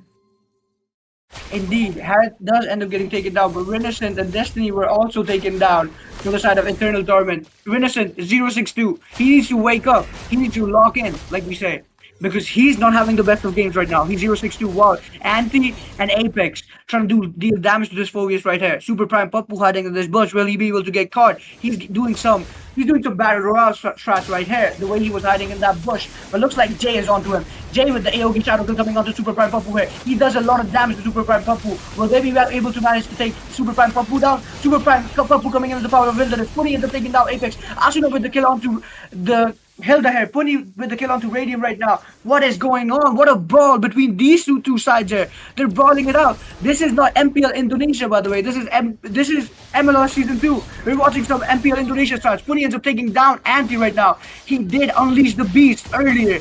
We saw him use his ultimate. Puni was unleashing the beast within as well. He's 5-1-3 right now. He's having a good game for himself. Wow, we see Asuna and Tatake going head to head, but Asuna manages to escape. And looks like Renascent and the side of Eternal Torment will be looking to secure this neutral objective for this side of their side right now. They're bursting it down as soon as possible. Asuna providing a lot of vision, while J Apex coming in. Will they be able to secure this Lord? Will they be able to steal it from the hands of Eternal Torment? While it looks like Puni will be managing to secure this, Destiny ends up taking down Asuna right now. While Radium in a lot of trouble. Radium is literally 1 HP. Destiny gets the kill on Apex. Puni gets the kill on Radium. Tatake ends up getting the kill onto Jay as well. It looks like Anti the only one surviving from this side of SHUL. What is going on? The side of Eternal Torment has completely switched up this battle. The tides of this battle have turned. The tables have turned, ladies and gentlemen. What is going on? It looks like the side of Eternal Torment want to finish this fight once and for all. Destiny providing a lot of damage, but looks like Anti holding them back off. Anti the only one, but looks like Asuna is here as well. Asuna going in, providing a lot of poke towards the side of Tatake here. He will be looking to do a lot of damage. Will the side of ABM or SHUL be able to defend this Lord? It looks like they will. Yeah, that is true. That is true. The inhibitor turn of the mid lane already gone from the side of SAUL. That was a match that flipped the match completely. They are now 3k gold down from the side of SAUL, and the Frozen coming up. I mean, the Winter Trojan coming up from the Poon and one. That on that Lucas, it will be very crucial for that Lucas against this Hayabusa as well. Hayabusa doing a lot of damage to the other side, but now they do have a lot of sustain, as well as this Winter Truncheon will be very crucial. Now they will be looking for the fight for this blue buff. I think Hilda trying to provide a lot of vision, and yeah, Renascent actually he is pulling up right now. There was a lot of damage coming out from the Renascent in that team fight. Renascent is on 0.065, but he is saying that I do have damage now. We can go and fight in. He is on level 13 at the mark of 13 minutes, and now in the mid lane. The mid lane side of Eternal Torment is very low. And look at Asuna's position. Look at this guy. Look at Asuna's position. He will be looking for this Destiny. Destiny does flicker out from this Shadow Giru, and Hayabusa looking in a very scary position. Hayabusa gets taken down by Hilda. Hilda is very low. Khalid gets taken down as well. Lucas going in looking for the kill on this Harry. Harry dashing here and there. Harry tries to sustain himself, but no, Lucas does a lot of damage. Harry gets taken down as well. This is again Anti is surviving. Anti is doing something, trying to do something, but no, he cannot do anything. And this is the GG. That is it for the first game. Vision. That is GG's, by the way. What a game coming in from these two sides. SHUL versus Eternal Torment. Eternal Torment coming in with the clutch. They woke up last minute. Renascent not having the best of games, but Eternal Torment said, "Now we can still do it." The way Destiny, these astral echoes coming in, this power of Windless, unleashing the beast. Put N1, unleashing the beast within. This victory goes on to the side of Eternal Torment. By the way, this has been your casters Minato and Fission, and we'll be coming back for game 2 with a short break. Don't go anywhere.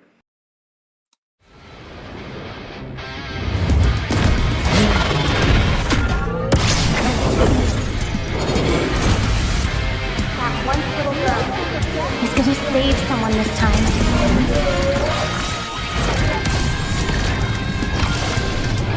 For him, I will be the beacon through these turbulent seas.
welcome back, ladies and gentlemen, to the MLO Season 2, Day 4 of Upper Brackets. And this stream will be brought to you by RRG Esports Syndicate, powered by Zenvy Visuals, co-powered by EFO, Esports Federation of Odisha, produced by RRG Production. And we do have a special thanks to Mobile 5v5 Esports. And the prize pool for this tournament? Guess what it is? It is 50,000 rupees. Half a lakh, that is a lot of money for this tournament. And now we do have one small rule, which is 7 heroes will be banned permanently by the top 8 teams. That will be Yuzong, Grok, Yisanshin, Fredrin, Kimi, Zuxin, and Arlord. And now for the second match, the second game, we have S8UL versus Eternal Torments. The first match was very unexpected. S8UL lost the match while they were ahead so much. It was very unexpected. I think for me and Fission both, right, Fission? 100% I agree with you, Minato. Absolute cinema coming in. As we say, absolute cinema, literally cinema. Because it looked like ABM or SHUL was going to dominate Eternal Torment, but suddenly the whole fight switched. The tables were turned. Call an ambulance, but not for me. The whole meme, I could see it all. The way it played out, ETR suddenly did a comeback. They woke up, they had that shot of espresso, and they went in. And they didn't bring their foot off the gas the way they were playing. Like at the end, they just kept pushing till they got this win, and they secured that W against SHUO. Right now, by the way, SHUO probably will look to make a comeback. We're in the picking and banning phase right now. Kalea being banned out for the side of Eternal Torment, while we also see Hilda being banned from the side of SHUO. So there will be no Power of Wilderness coming in this game. No Tsunami slams from the Kalea. We know what the Kalea can do, and the Kalea is banned out though. So unfortunately, we won't be seeing any Tsunami slams coming in. Right now, Tatake going for the ban. Tatake ends up banning Baxia. We all know Baxia are really good against heal heroes. Anyone who has heal, Baxia is their S tier jungler, and Baxia is a real menace in the land of Dawn. While we also see Radium going for his ban. Who do you think they'll be banning, Minato?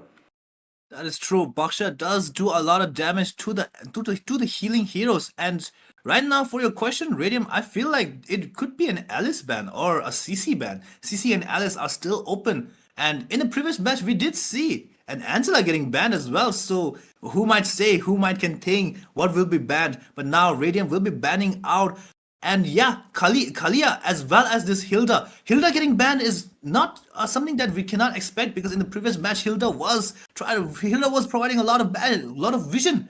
And now we do see CC getting banned as well. CC with a lot of sustain, with a lot of damage in the side of the goal lane as well as in the EXP lane. I do feel like I'm repeating myself again and again, but yeah, we do know how good of a character, how good of a hero this CC is. CC, very strong hero. And now we have Renaissance trying to ban out from the next phase. The next banning phase. Now Renaissance will be trying to ban out. Who do you think will be banning out Renaissance? Vision. There's still a lot of heroes left, and Nathan could be banned. We saw Renaissance of that Nathan, but he didn't do too well on the Nathan. Maybe they look to ban out the S tier MM, or maybe not. There's still a lot of good bans in D left though, but this time it'll be high loss.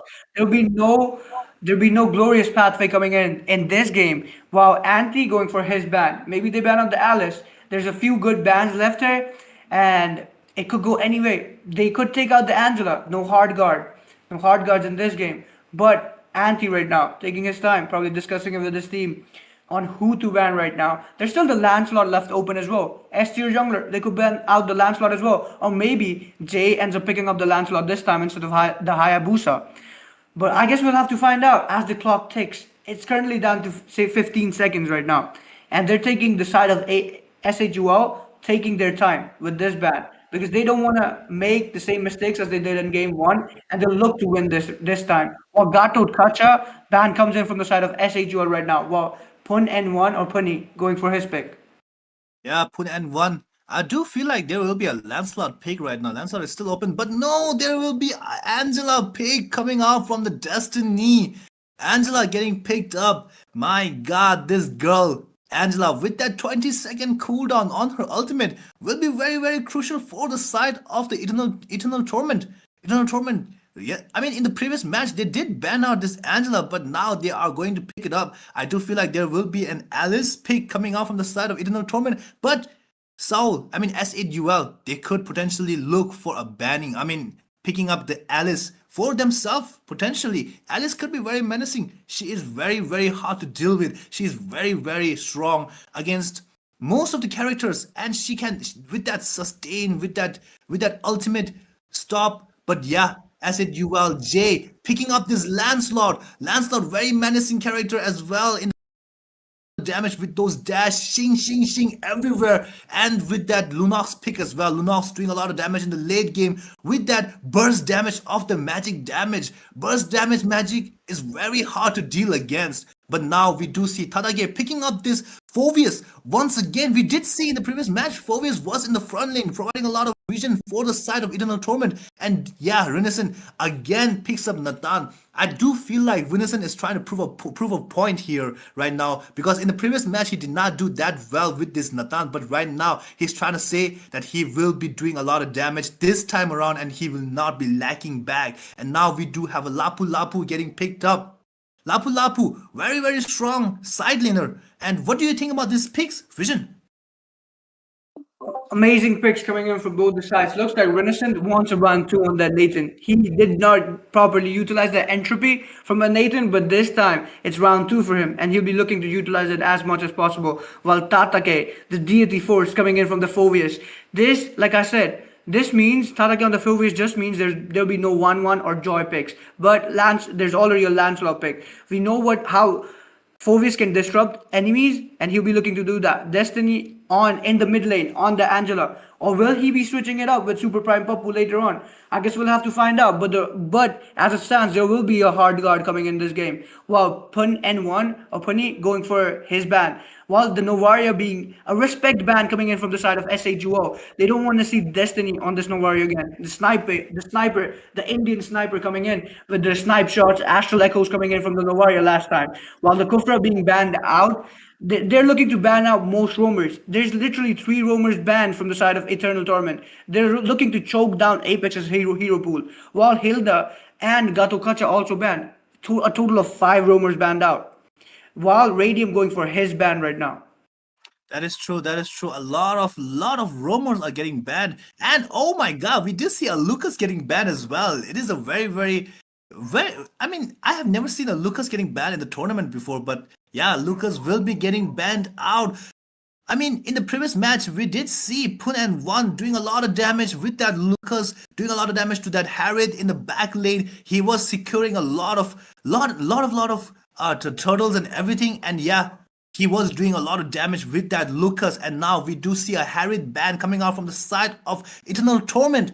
Harith with that magic burst, and now, I mean, Harith could potentially be picked up by the side of SAUL, but Harith does a lot of damage. And now the first pick coming out from the second banning phase will be Apex on the SAUL. He will potentially be looking for a very strong front laner right now. Strong front laner, like maybe could be a Chip. Could be Chip. Chip could be potentially be very good right now here. But what do you think, Vision? We'll have to find out. Apex, like I said, it might be a Khalid pick for him again, because this guy likes his early game invasions.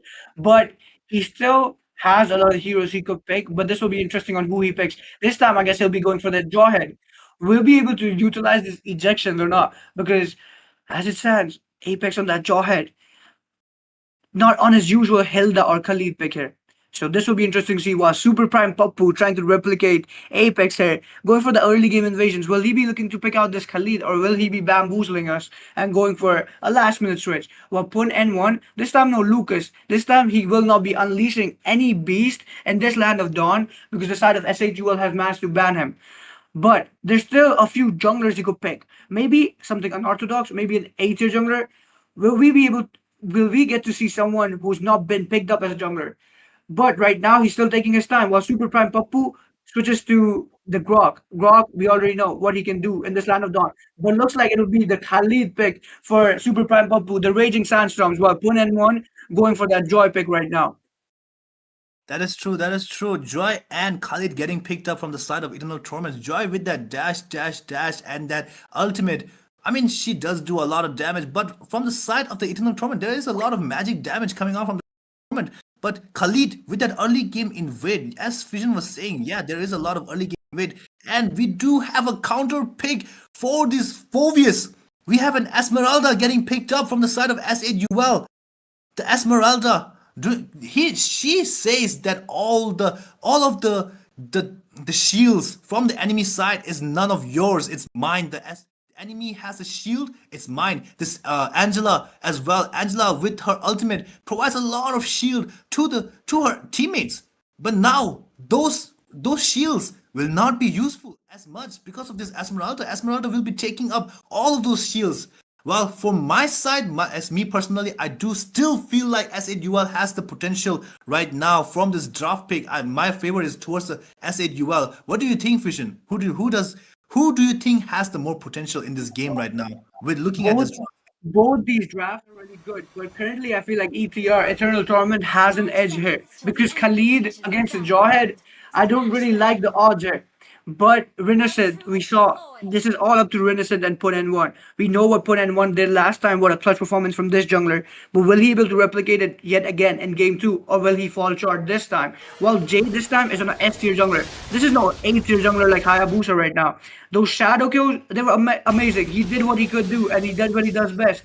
But this time, the Phantom execution on this Lancelot, it might be able to change the game. Well, Asuna this time on the Lunox, he's literally anti-mage. He's on the Lapu Lapu, a really good pick, a really good solid EXP laner. Best EXP laner in this meta. But Renaissance ends up getting the first kill onto Radium here. An early game kill coming in from the side of Renaissance there. He's not playing as innocent as he was last game. Last game he was 0-6-2 early, but this time he's already 1-0-0. And he'll be looking to put this momentum on and carry it forward. Wow, an ejection coming in from the side of Apex. He ends up getting the kill onto Destiny here. Looks like Jay will be getting for the Phantom execution onto Super Prime Pappu. They end up taking them down. What a play coming in from the side of SHUL. They're trying to make a comeback. They paid their receipts. They were in debt, but they managed to pay their dues in time.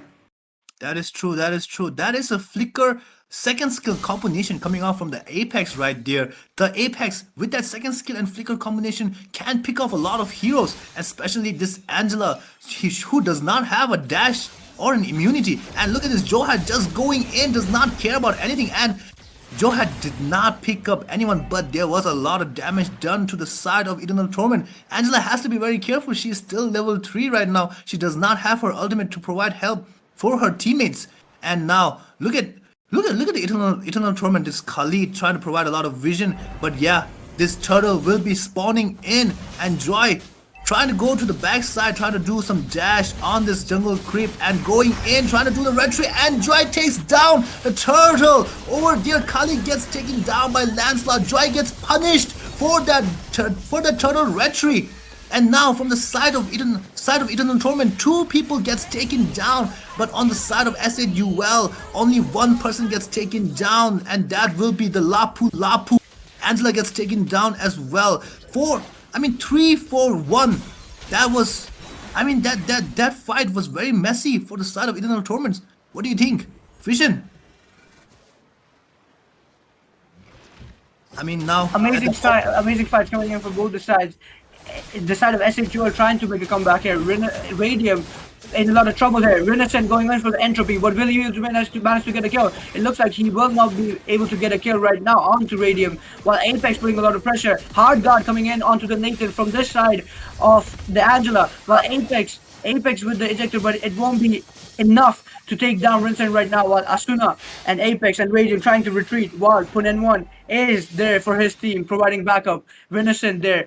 They also have Destiny and Super Prime Pappu there. 4-man from the side of Eternal Torment right now, there to protect their teammates. Wow, we also see Radium now trying to clear this minion wave, trying to freeze the lane as much as possible. And right now, Super Prime Pappu being a smooth criminal.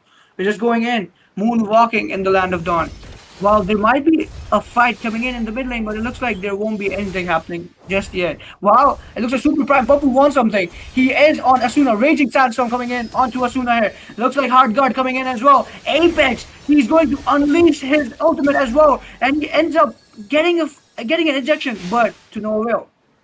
Yeah, that is true. That is true. Joe had did use his second skill, eject right there, but there was nobody to do that much damage onto this person. But now in the bot lane, the lanes are getting cleared by the Esmeralda because she knows that the turtle is up right now. And look at Tadake already in the position. Joe had trying to knock him up, but yeah, that was a last second immunity. And Angela already using her ultimate on this Phobius. Phobius is looking very, very strong right now. And Lancelot tries to go in and do some damage, but cannot do that much damage. But Joy gets taken down. The jungler from the side of the Eternal Torment is taken down. And Lunox gets taken down as well by this Khalid.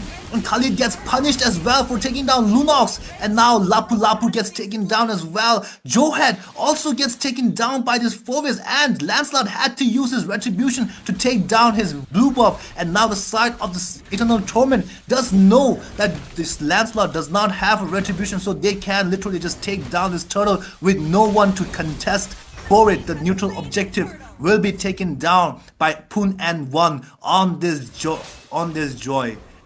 I mean, Vision, what do you think about that messy fight just happened over there at the turtle side? The messy fight, not what SAGL were looking to be a part of, because they did end up losing 3-man of their team.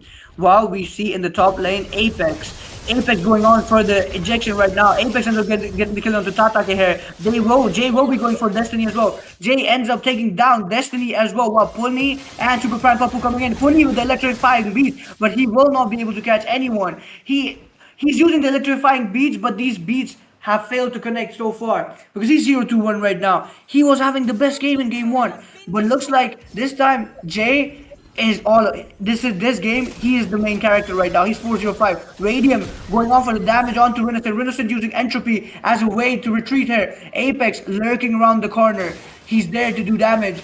It looks like Super Prime Papu will be making him retreat instead, while Puni has Apex lurking around the corner. Apex trying to do something here, but Super Prime Papu pokes him instead. And will there be another fight? Will these two teams look to brawl it out yet again, or will these teams play it safe and just go back to farming? But as it stands, SAGL does have the gold gap. They have a 1.6k gold lead over the side of Eternal Torment. So even though these last few trade-offs, these last few fights might not have been in their favor, but the overall game still in their hands right now. That is true, that is true. And in the top lane, Joy does take down the crab as well. And in the bot lane, they are looking forward to take down this bot lane turret. But there's 4 people trying to crash onto this Venison. And yeah, Khalid gets knocked up, ejected, and Venison trying to save Khalid. Will he be able to? Khalid still goes in using his stand storm, but does not catch anyone, gets taken down, gets punished for that overextend. And Phobius is here to protect this Nathan already. And Angela did use her ultimate on this, but yeah, Phobius saves and just walks out like that. And in the mid lane, there was a brawl between the two jungler, 1 versus 1 coming out from both the junglers. But in the bot lane, Renaissance gets taken down, ejected by the Joehead, and gets taken down. That could be very, very bad for the side of this Eternal Torment. And the turtle gets taken down by this Lancelot, SAULJ. Very, very strong on this Lancelot right now. And yeah, he takes down this blue buff as well and going into the enemy turrets just to do some damage, but he will be able to back away, and he is looking for this delicious looking red buff right now. There will not be a fight breaking out because they do know that the red buff is getting taken down. Oh, and look at this JSAUL going in, trying to do some damage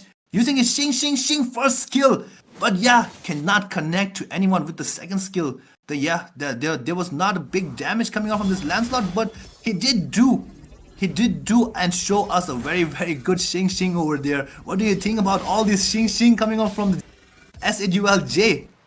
Jay just has bought Bloodwings right now on his Lancelot, so he will be looking to survive. He needs that sustain. He needs that any amount of sustain he can get, because Lancelot, we all know, is a glass cannon, does a lot of damage, but can end up getting taken down. But this time he won't be looking to get taken down right now because the Bloodwings is his. And right now we see a fight going on in the bottom lane. Maybe there might be a fight happening soon. It looks like Apex and his side, the side of SHU, are lurking right around the corner. But will they be able to charge in? Will they be able to use their unstoppable forces? Well, it looks like they will. The brilliant fight, the bravest fighter coming in. Jay ends up taking down Renison right now. And it looks like there'll be a brawl in the bottom lane. Raging Sandstorm coming in as well. Jay trying to get a kill onto Destiny. But Jay is in a bad place. Super Prime Papu. He's getting challenged between the four men. But looks like he will be dashing away. But ends up getting taken down by Tatake instead. Electrifying beats coming in from the Joy as well. But Tatake had other plans. He did not want Jay to leave. He wanted to get this kill onto Jay as soon as possible because the side of SA Jewel were literally trying to make a game to play here. They were trying to switch this up. That is true, that is true. When that Lancelot just dashed out over there, I had one song in my mind. I was trying to sing that Kumar song for the Lancelot, but he did not manage to survive. Such a shame, such a shame. But yeah, that was very good fight coming out from the side of the Eternal Torment. They did take down this Lancelot. They did get a shutdown over there. That is a very big bounty for the side of Eternal Torment. Could potentially be very helpful. And now the load is up right now. And look at Asuna doing a lot of damage with that Lunox. Lunox bursting it down. Look at the side of Eternal Torment with that Lunox doing a lot of damage on that load. Load just gets melted down over there. And the load will be marching from the side of the Acid UL onto the Eternal Torment's doors. Then the inhibitor turrets will be looking very delicious for this load right now. Will be knocking them down one by one. The mid lane turrets and the top lane turrets are looking very scary. And the top lane turret, look, 4-man people are trying to dash onto this Renison. Renison has to dash out. He has to go back. He knows that there's 4 people. He cannot take this fight. And he has to go down. And Lapu picking up this item, the Radiant Armor, could potentially be very strong against this Joy as well as this Nathan, both doing a lot of magical damage, the continuous burst damage. And yeah, the Phobius just jumps in like that and yeah, could not find anyone over there. He did not do anything. He was just trying to show them that I'm right here right now, bro. Don't do anything stupid to this Nathan. And yeah, the mid lane turret, all the protections are still up, but they slowly and surely they are taking down one by one. The turrets are getting taken down from the side of the Eternal Torments. The Lord is marching down from the bot side. Vision, what do you think? What is going to happen? Lord marching down. They'll be using to utilize this Lord as much as possible, but the Lord ends up getting taken down by the electrifying beams coming in from Puni. Right now, there'll be a fight. Jay wants more. Jay is out for blood. Jay with the kill onto Renison right now. Renison ends up being taken down. Phobius going for Anti instead. Phobius wants to take down Anti instead, but Jay ends up securing the mid lane inhibitor turret for his side. Wow, a lot of damage coming in from the side of SA Dual. Radium is taking down Tatake. Radium ends up getting another kill onto Destiny here as well. It looks like it'll be a 3-for-0 trade in the favor of SA Dual. SA Dual looking to end this once and for all. Radium gets a kill onto Super Prime Kapu as well. And Asuna gets a kill on Puni. It looks like it's a full wipeout for this side of SA Dual. They have managed to get a wipeout. And now, this time, SA Dual marching for victory. They'll be looking to take this base crystal down as soon as possible. Asuna gets the kill onto Renison here. And the side of SA Dual with the victory. They have managed to burst down this base crystal in this game ASAP. What a game coming in. Game 2. The score is currently 1-1.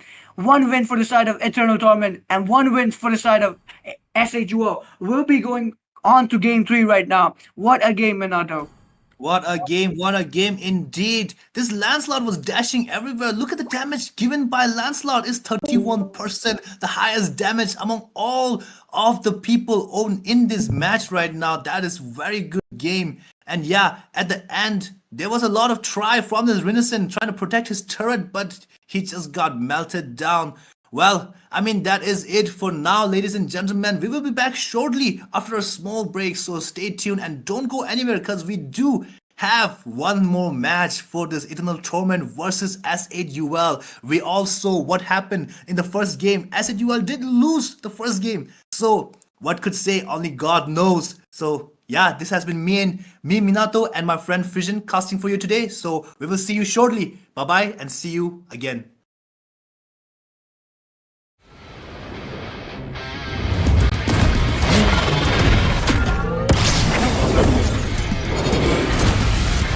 That one little girl.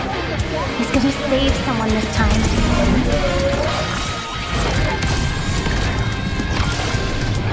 For him, I will be the beacon through these turbulent seas.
welcome back, ladies and gentlemen, to the MLO Season 2. And this is the day 4, the upper brackets. We are seeing a lot of fight and a lot of stuffs going on right now in this match today. And this will be brought to you by the RRG Esports Syndicate, powered by Zenvy Visuals, co-powered by EFO, Esports Federation of Odisha, produced by RRG Production. And we do have a special thanks to Mobile 5v5. The prize pool will be 50,000 rupees, half a lakh. That is a huge amount of prize pool. And we do have a small rule over here. 7 heroes will be permanently banned by the 8 teams, and they are Yuzong, Grok, Yisanshin, Fredrin, Kimi, Zuxin, and Arlod. They will not be picked in this tournament, and if you have a favorite hero among them, we are very sorry to announce that they will not be. And now we do have the final match of today. We have SHUL versus Eternal Torment. So many stuffs happening, unexpected things are happening, but the match is paused right now. We will be shortly resuming soon. Vision, what do you think so far? This best of 3 series has been amazing. It's been absolute cinema, action packed all throughout game 1 and game 2 as it stood. I think the chat watching knows this. The game 1, everyone expected SHUL to get a wipeout victory, but it switched up. The flow of the game switched up in the mid game, and ETR ended up getting the first win in their hands. While everyone was expecting, the chat completely switched up. I've been reading the chat. I've been like engaging with the chat. I saw in the second game, everyone was expecting ETR to get a wipeout 2-0 win. But it looked like at the end, SHUL had something to say about this, and they went 1-1. So right now we're on to game 3. And as a caster, and I don't know if they are happy with this as viewers, but as a caster, I'm really happy that it's going on to game 3 because this is action-packed. We don't see these games too often. These games mostly in this tournament have been 2-0 wins. It's been one-sided a bit. But right now, when we see games going 1-1 and there's a third game, it's really amazing to see so far. But there's a pause right now as it stands. So we'll be seeing what happens. But we do see the Lucas being banned now from the side of SHUL. Maybe it's a mistake ban or something.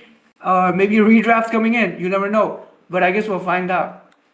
That is true. That is true. I mean, the Lucas is bad. We could potentially get a redraft, but right now. But yeah, as Fission was saying, it is very, very entertaining.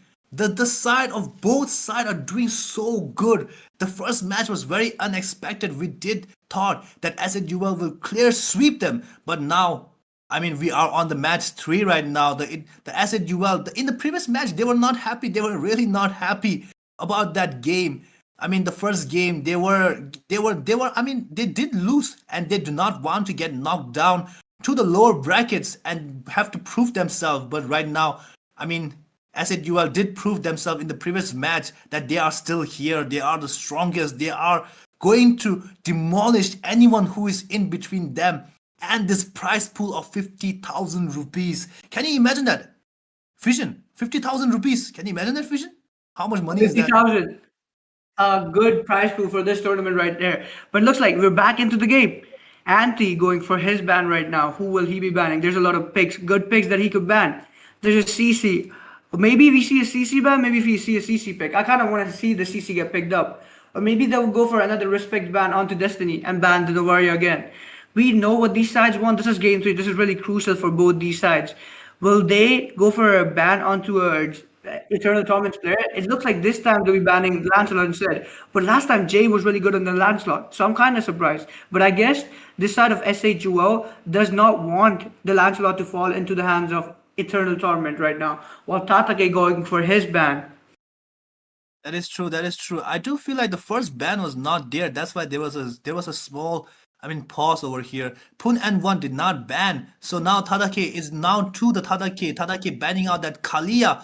And we both have seen, me and Vision, we both have seen that Kalia doing a lot of a lot of pick off with that slam dunk. She is literally LeBron James of the MLBB. She is literally picking up people and slam dunking them into the enemy base. My God. Now we do have Asuna from the SHUL trying to ban out somebody. And yeah, as Vision was saying, Lancelot gets banned out. They do not want Eternal Torment to pick off this very annoying hero. We did see in the previous match, Lancelot with that shing shing shing with the first skill doing a lot of damage, going to the backside and doing so much damage. Very hard to catch this character. And now we have a Phoveus ban as well. Finally, we see a Phoveus ban in the game 3. Eternal Torment was abusing this Phoveus, using him as a shield, as a meat shield for the backlaners. He was literally there in front of everyone, trying to sustain a lot of damage for his backlaners. And now he gets taken down. I mean, he gets picked. I mean, he gets banned. Now we have from the side of Eternal Torments, Renaissance banning out the CC. Very, very strong hero CC. Now I will again look like a broken tape record saying this is very strong in the gold lane as well as in the EXP lane with that first skill yo-yo damage. And yeah, it is a very, very expected ban, the CC. We were both saying, me and Fission, we were both saying the CC could be banned out. But yeah, we do have Angela being a first pick again in this match. Previous match, Angela was first pick, but they did lose. So now I'm not sure what is going to happen, because this has been very, very unexpected. I have no words. The Angela first pick again. Vision, what do you think about this Angela first pick again? Last time Angela fell onto the hands of Destiny, but this time Asuna will be taking it instead. Asuna is a mid laner, so this time will we be going to see Asuna with the Angela in the mid lane. But looks like Puni picks up Hayabusa, the copy ninja Kakashi, or the ninja here with the Aogi Shadow Kills. So we will be seeing Aogi Shadow Kills. We won't be seeing no curtain calls or the Tsunami Slams though. But Super Prime Papu right now, he's on Gatod Kacha. He's in his prime. He's super prime right now, but super prime Gatod Kacha this time. While Anti and Radium going for their picks. Like you said, Tatake's hero, Phoveus banned this time. So we won't be seeing any Phoveus coming in there. While Anti and Radium going to make their picks. It's really interesting. I kind of wanted to see the CC being played out. Maybe, hopefully, I was hoping the CC got played in the MM lane, but since we know there's been a few patches right now. So we won't be seeing the CC though this time, but Radium this time, instead of Renaissance, he takes a Renaissance hero here. He goes for the Nathan pick, and Apex on one of his classic comfort picks, the Hilda, early game invasions coming in. This Hayabusa is in for a lot of surprise, but one thing that won't be a surprise will be the early game invade from Apex.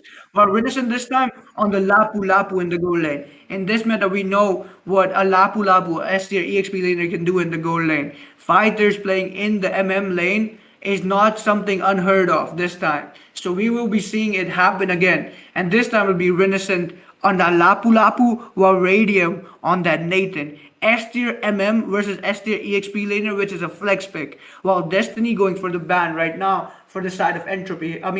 Eternal Torment here.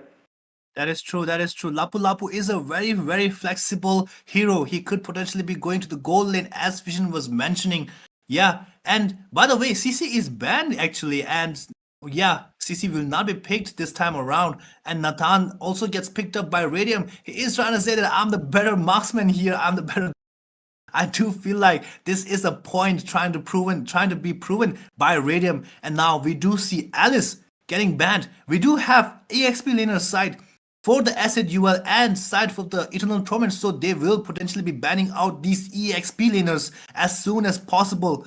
And we do see a Novaria getting banned out by the S8UL. We saw in the first match, we saw day before yesterday, the matches coming. This Novaria just too annoying with that skill shot of the second skill shot. My god, she was doing 360 no scope on every single person in that match. Only 1 or 2 times did she miss, but who cares, right? Oh, it's just 1 or 2 shots among the hundreds that she did. But now we do see a Baxia getting banned out from the side of Eternal Torment. Baxia is a very, very strong jungler as well as a roamer as well.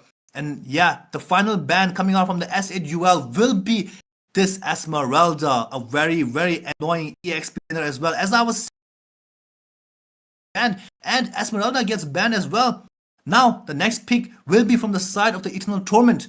Destiny looking to pick off some of the mage. There is still Kadita left. Kadita is still open. And Farsa is still left for the backlane Nathan. Farsa could potentially be very good over here, but we will see what Destiny will pick. He might be cooking something while thinking about what to do, what to pick right now, they are all discussing. It's a very, very last minute going. It's going to be a very last minute pick. There's 5 seconds left, and it will be a last minute pick. Who do you think will pick? And there you go. We have a Lunox getting picked. And the late game, we did see in the previous match, Lunox shredding down that load. Very, very strong mage coming out from the side of the Eternal Torment.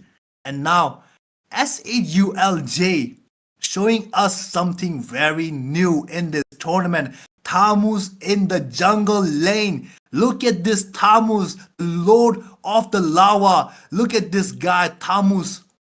Very, very strong character. We saw Babutera getting picking up this Tamus in the previous matches, but it was in the EXP lane. But now we do see this Tamus getting picked up in the jungle lane. Vision, what do you think about this Tamus pick from the SAULJ? We know that new skin on Thamus that has come out. So Jay will want to use this Thamus as soon as possible because the revamped Thamus, we know what the Thamus can do right now. But Anti picking up the Terizla, we will have to see what Anti does on the Terizla as well. Wow, like I said earlier, SHUO have managed to ban out the Novaria, the classic, the comfort pick from Destiny. There'll be no sniping going on around these parts this time, but we do see Destiny picking up the Lunox, so there will be a power of order coming in. And Tatake right now going for the 1-1. A 1-1. We already know what a 1-1 can do, by the way. A 1-1 coming in. So it looks like there will be a swap coming in. Tatake and Rinneson with the swap going on. Rinneson takes up the 1-1 while Tatake goes for that Lapu Lapu, the bravest fighter. And looks like there will be another pause. We'll see what happens. What's going on with this pause in a few. But let's analyze this draft for a bit. If this draft is a draft that they're going to use, there's a lot of power coming in from both these sides. But who do you think has the better draft right now, Minato? I do feel like Eternal Torments does have the better draft over here because I do feel like the SAUL are trying to do that presidential combo, this Nathan with a lot of damage in the late game, and this Angela, this Hilda, this Terizla, and as well as Tamus, all of them will be trying to protect this Nathan from this guy, the Kakashi Sensei, Shadow Giru coming out from this Kakashi Sensei. Will be very strong in the late game as well. One dash in, just do a lot of damage to this Nathan, take him out, and just dash out like Shang and just gone. He's just disappeared like that. But yeah, they will have to protect this Nathan on all the cost. And yeah, we did see in the previous match, Nathan on the Renaissance, he tried to do a lot of damage in the late game. The Phoveus with the help of Phoveus being, the Phoveus was literally being a meat shield for this Nathan. But now we have 3 meat shields for this one Nathan on the side of SAUL. But on the side of the Eternal Torment, they do have a lot of damage. The Hayabusa with the Shadow Giru, the second skill quad dash, the quad dashes, and this Lunox with the late game burst damage. We did see what Lunox could do in the previous game. The load was literally getting shredded down by this Lunox. A single mage was shredded.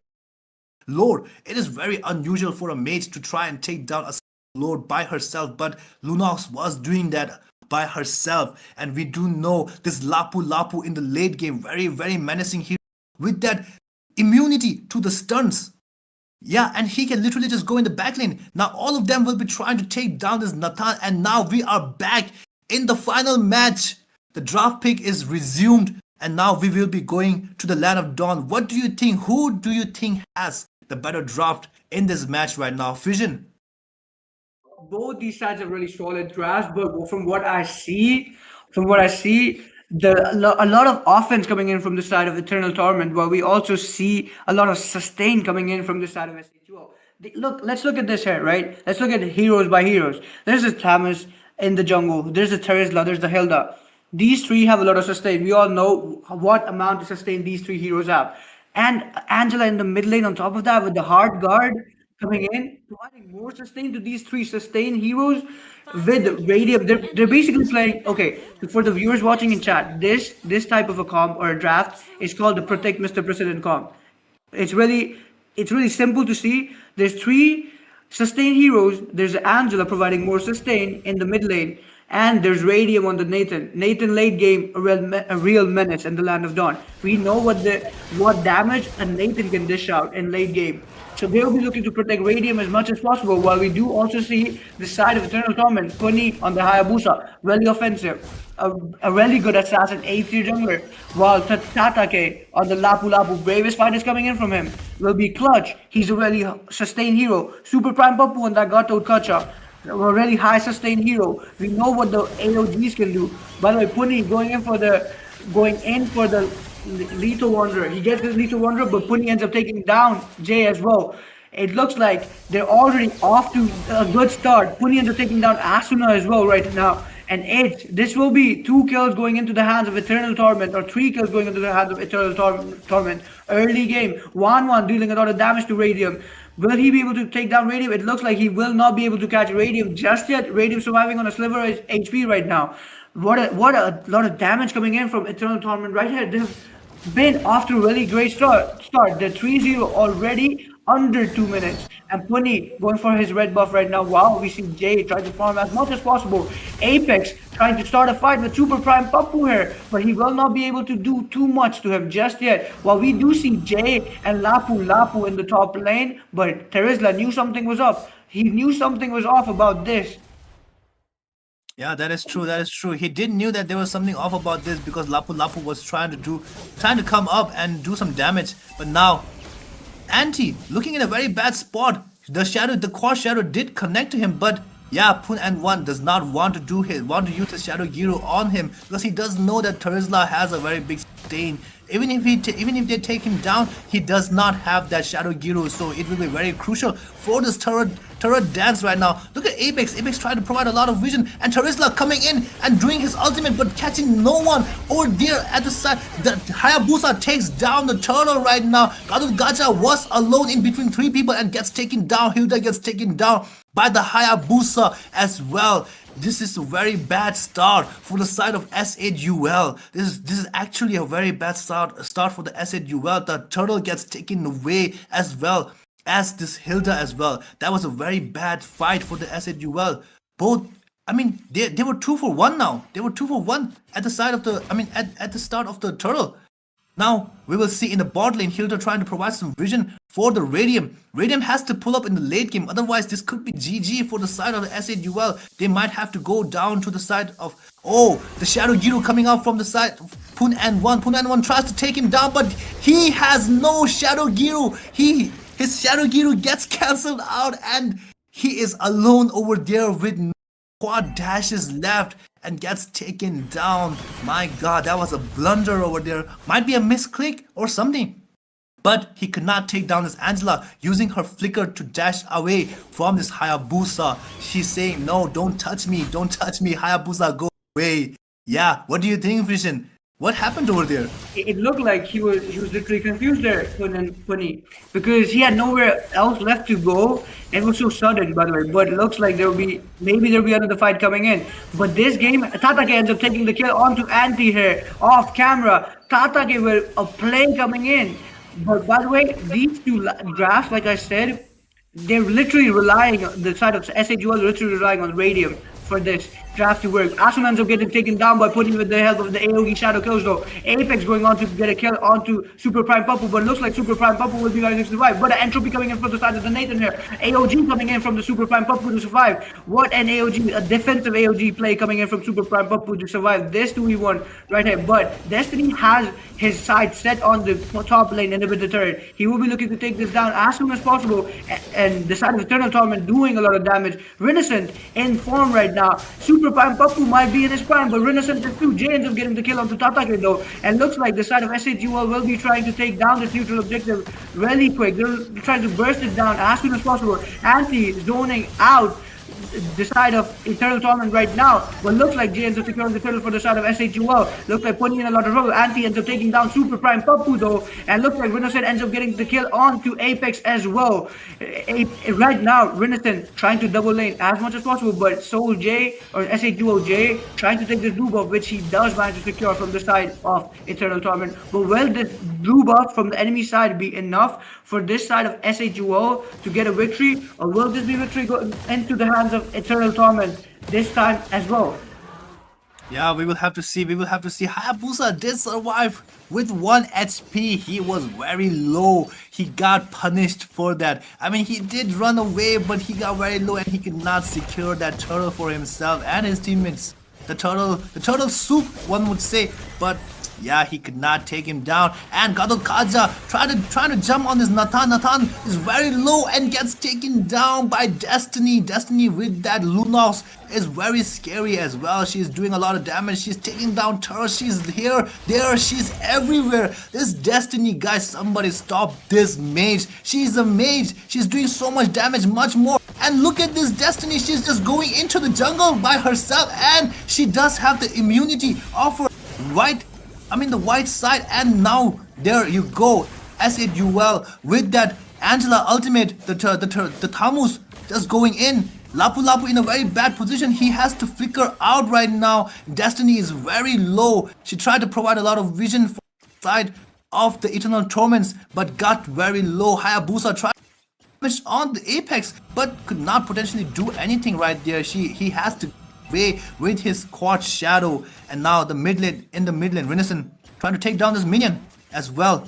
And now the blue buff will be, from the side of the Eternal Torment, they are taking down this blue buff. There's 4 people, there's 5 people actually at the bot side, because they do know that the turtle will be up now. There will be a turtle dance right now. Angela is solo in the top lane because she does know that she can literally just ultimate anyone and just come back. Nathan has to get into a better position. The stun coming out from the Kadokaja stuns 3 people over there and takes down Apex as well as Anti over there. And Nathan looking very scary. Nathan gets taken down by 1-1 as well.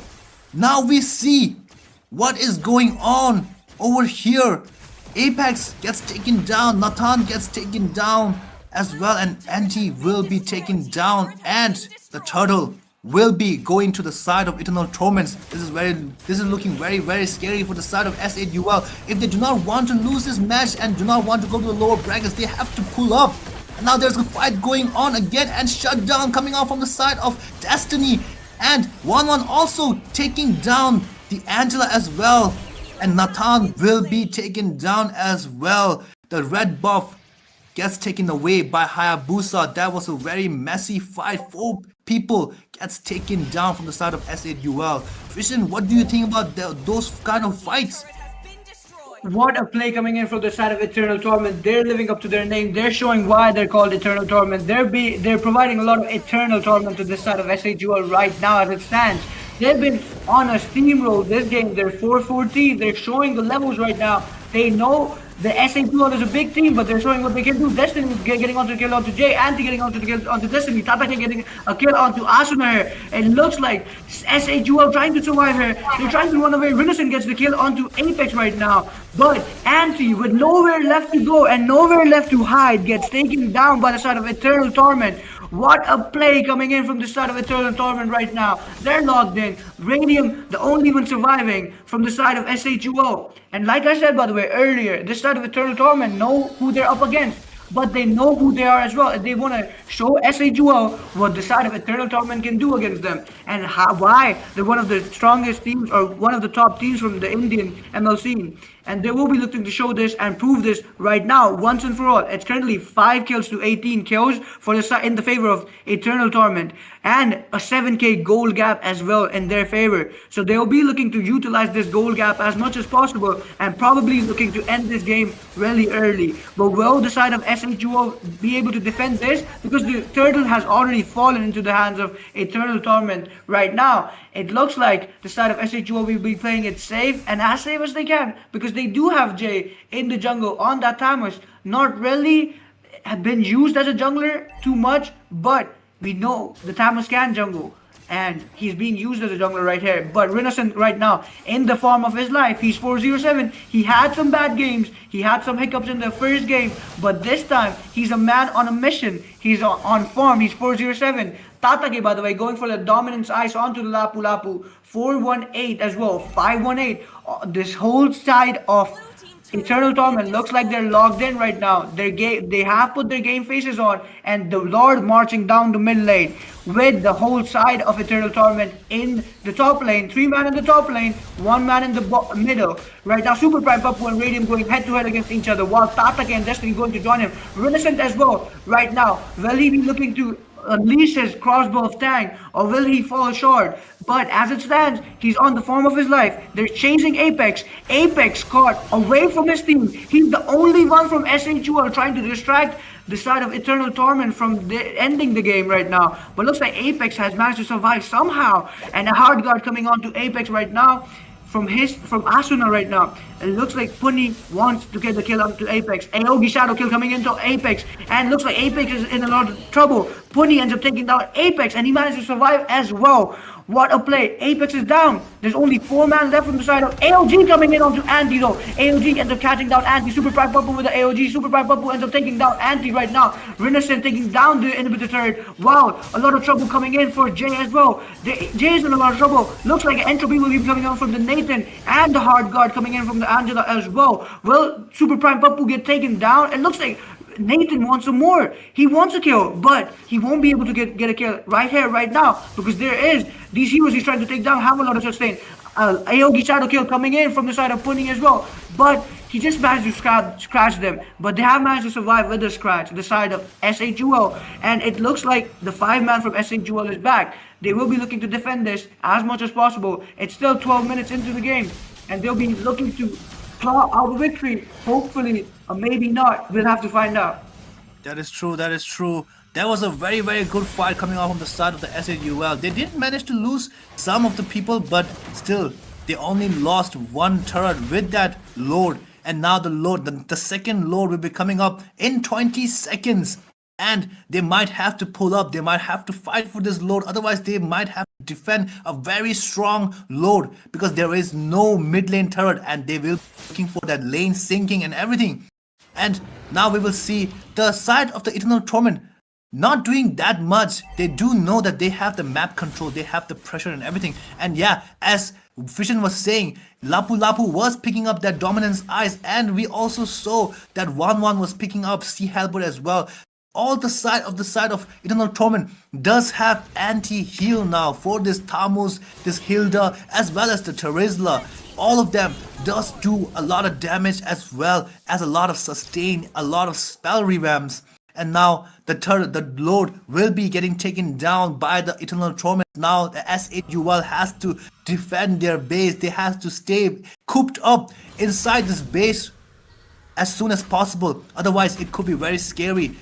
It could potentially lose them this game, and they could get knocked down to the bottom brackets. But they are looking for one single mistake from the Eternal Torment. One single mistake could change the tide of this game. It's already 13 minutes long now, and both of the side does have the goal, does have the damage, and now the Lord is marching from the mid lane right now, and the Lord, look at Apex trying to distract this Lord from the main turret, and now there's turret damage, and Kazukaza jumping in, gets taken down, gets punished. Hayabusa gets shut down as well. Now the APM, the SHUL are looking for more kills. They are saying that you guys did make a mistake, and now we will punish you for that. And yeah, only 1 person gets taken down from the side of the SHUL, but 3 people from the side of Eternal Torment. That was a big mistake coming from the Eternal Torment. They was trying to look for the game ending. They do not want to play this game anymore. They want to go home. They want to end this match and go eat some dinner. We are all hungry right now, and now I can see they are desperate for the game ending, and they want to go to the next round. They want to go forward. But yeah, SHUL are denying them the opportunity to move forward right now. Vision, what do you think about that low defend?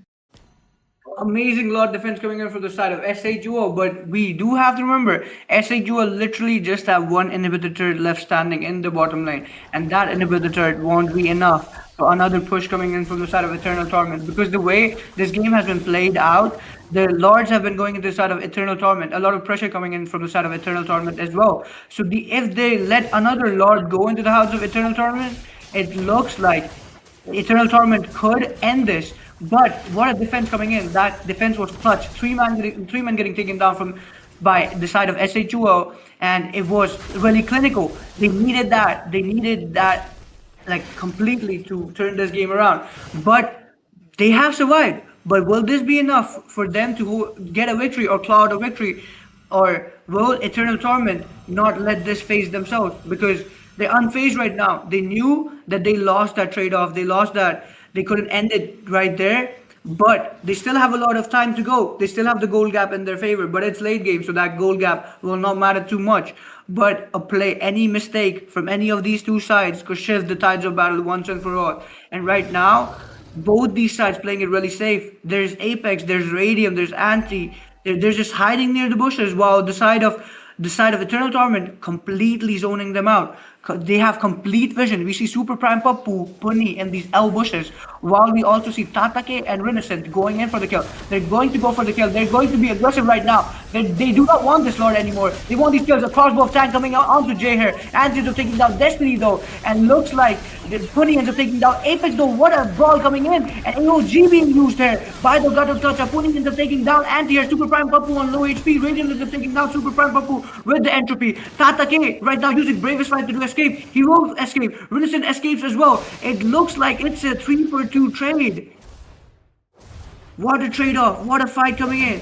Look at this minion, by the way. Doing a lot of work for the side of Eternal Torment here in the top lane. They're doing the damage to the base crystal, but there is Asuna, who will be looking to hold them off. But right now, Jay and Radium trying to take this Lord for the side of SHUO, but there is the side of Eternal Torment here. Puni comes in, Tatake comes in, Vincent ends up getting the turtle for the side of Eternal Torment. Radium ends up getting the kill onto Tatake here, but will Puni survive? It looks like Jay is onto it, but Puni ends up getting the kill onto Jay instead. Puni literally said, call the ambulance, but not for me. You gotta call an ambulance for you, Jay, because you're getting taken down. And Jay right now is 357. Tatake also got taken down though in this trade-off. He's 5-2-11. He is having the game of his life. But the Lord, as it stands, marching down in the mid lane with the 4-man or with the members of Eternal Torment. Will this side of SHUO be able to hold them off? Will they be able to defend against this? Because there's the entropy coming in from the side of Nathan here, and they're brawling out. AOG coming in. AOG manages to catch Radium and Angela, but it looks like Puni ends up getting the kill onto Radium here instead.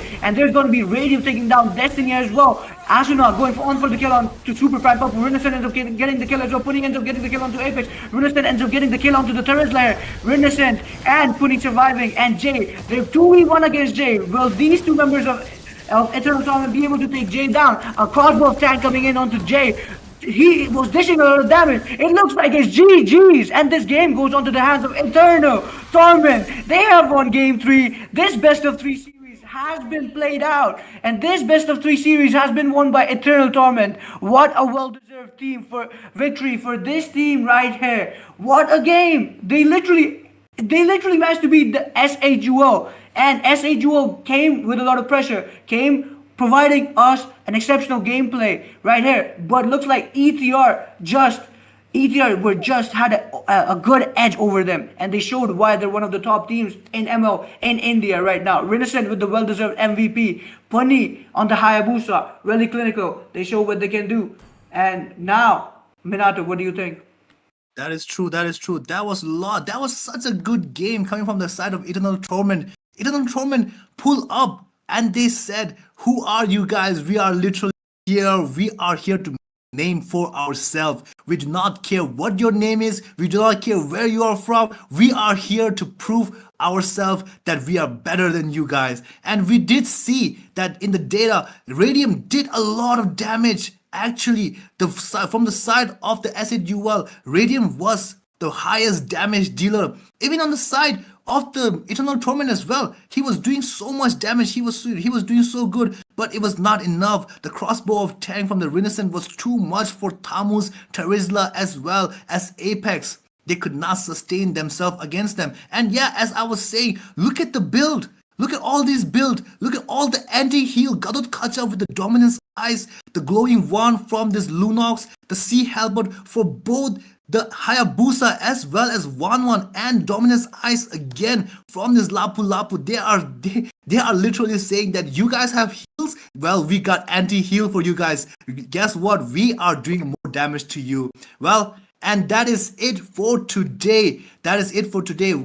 I mean, thank you guys for watching. And yeah, ladies and gentlemen, we will be back tomorrow around same time, 8 p.m. And yeah, it's been me, Minato, and my friend Fission casting for you today. And yeah, that is it. GG, well-deserved MVP, well-deserved game for the Eternal Torments. Thank you guys, and thank you for watching. See you again.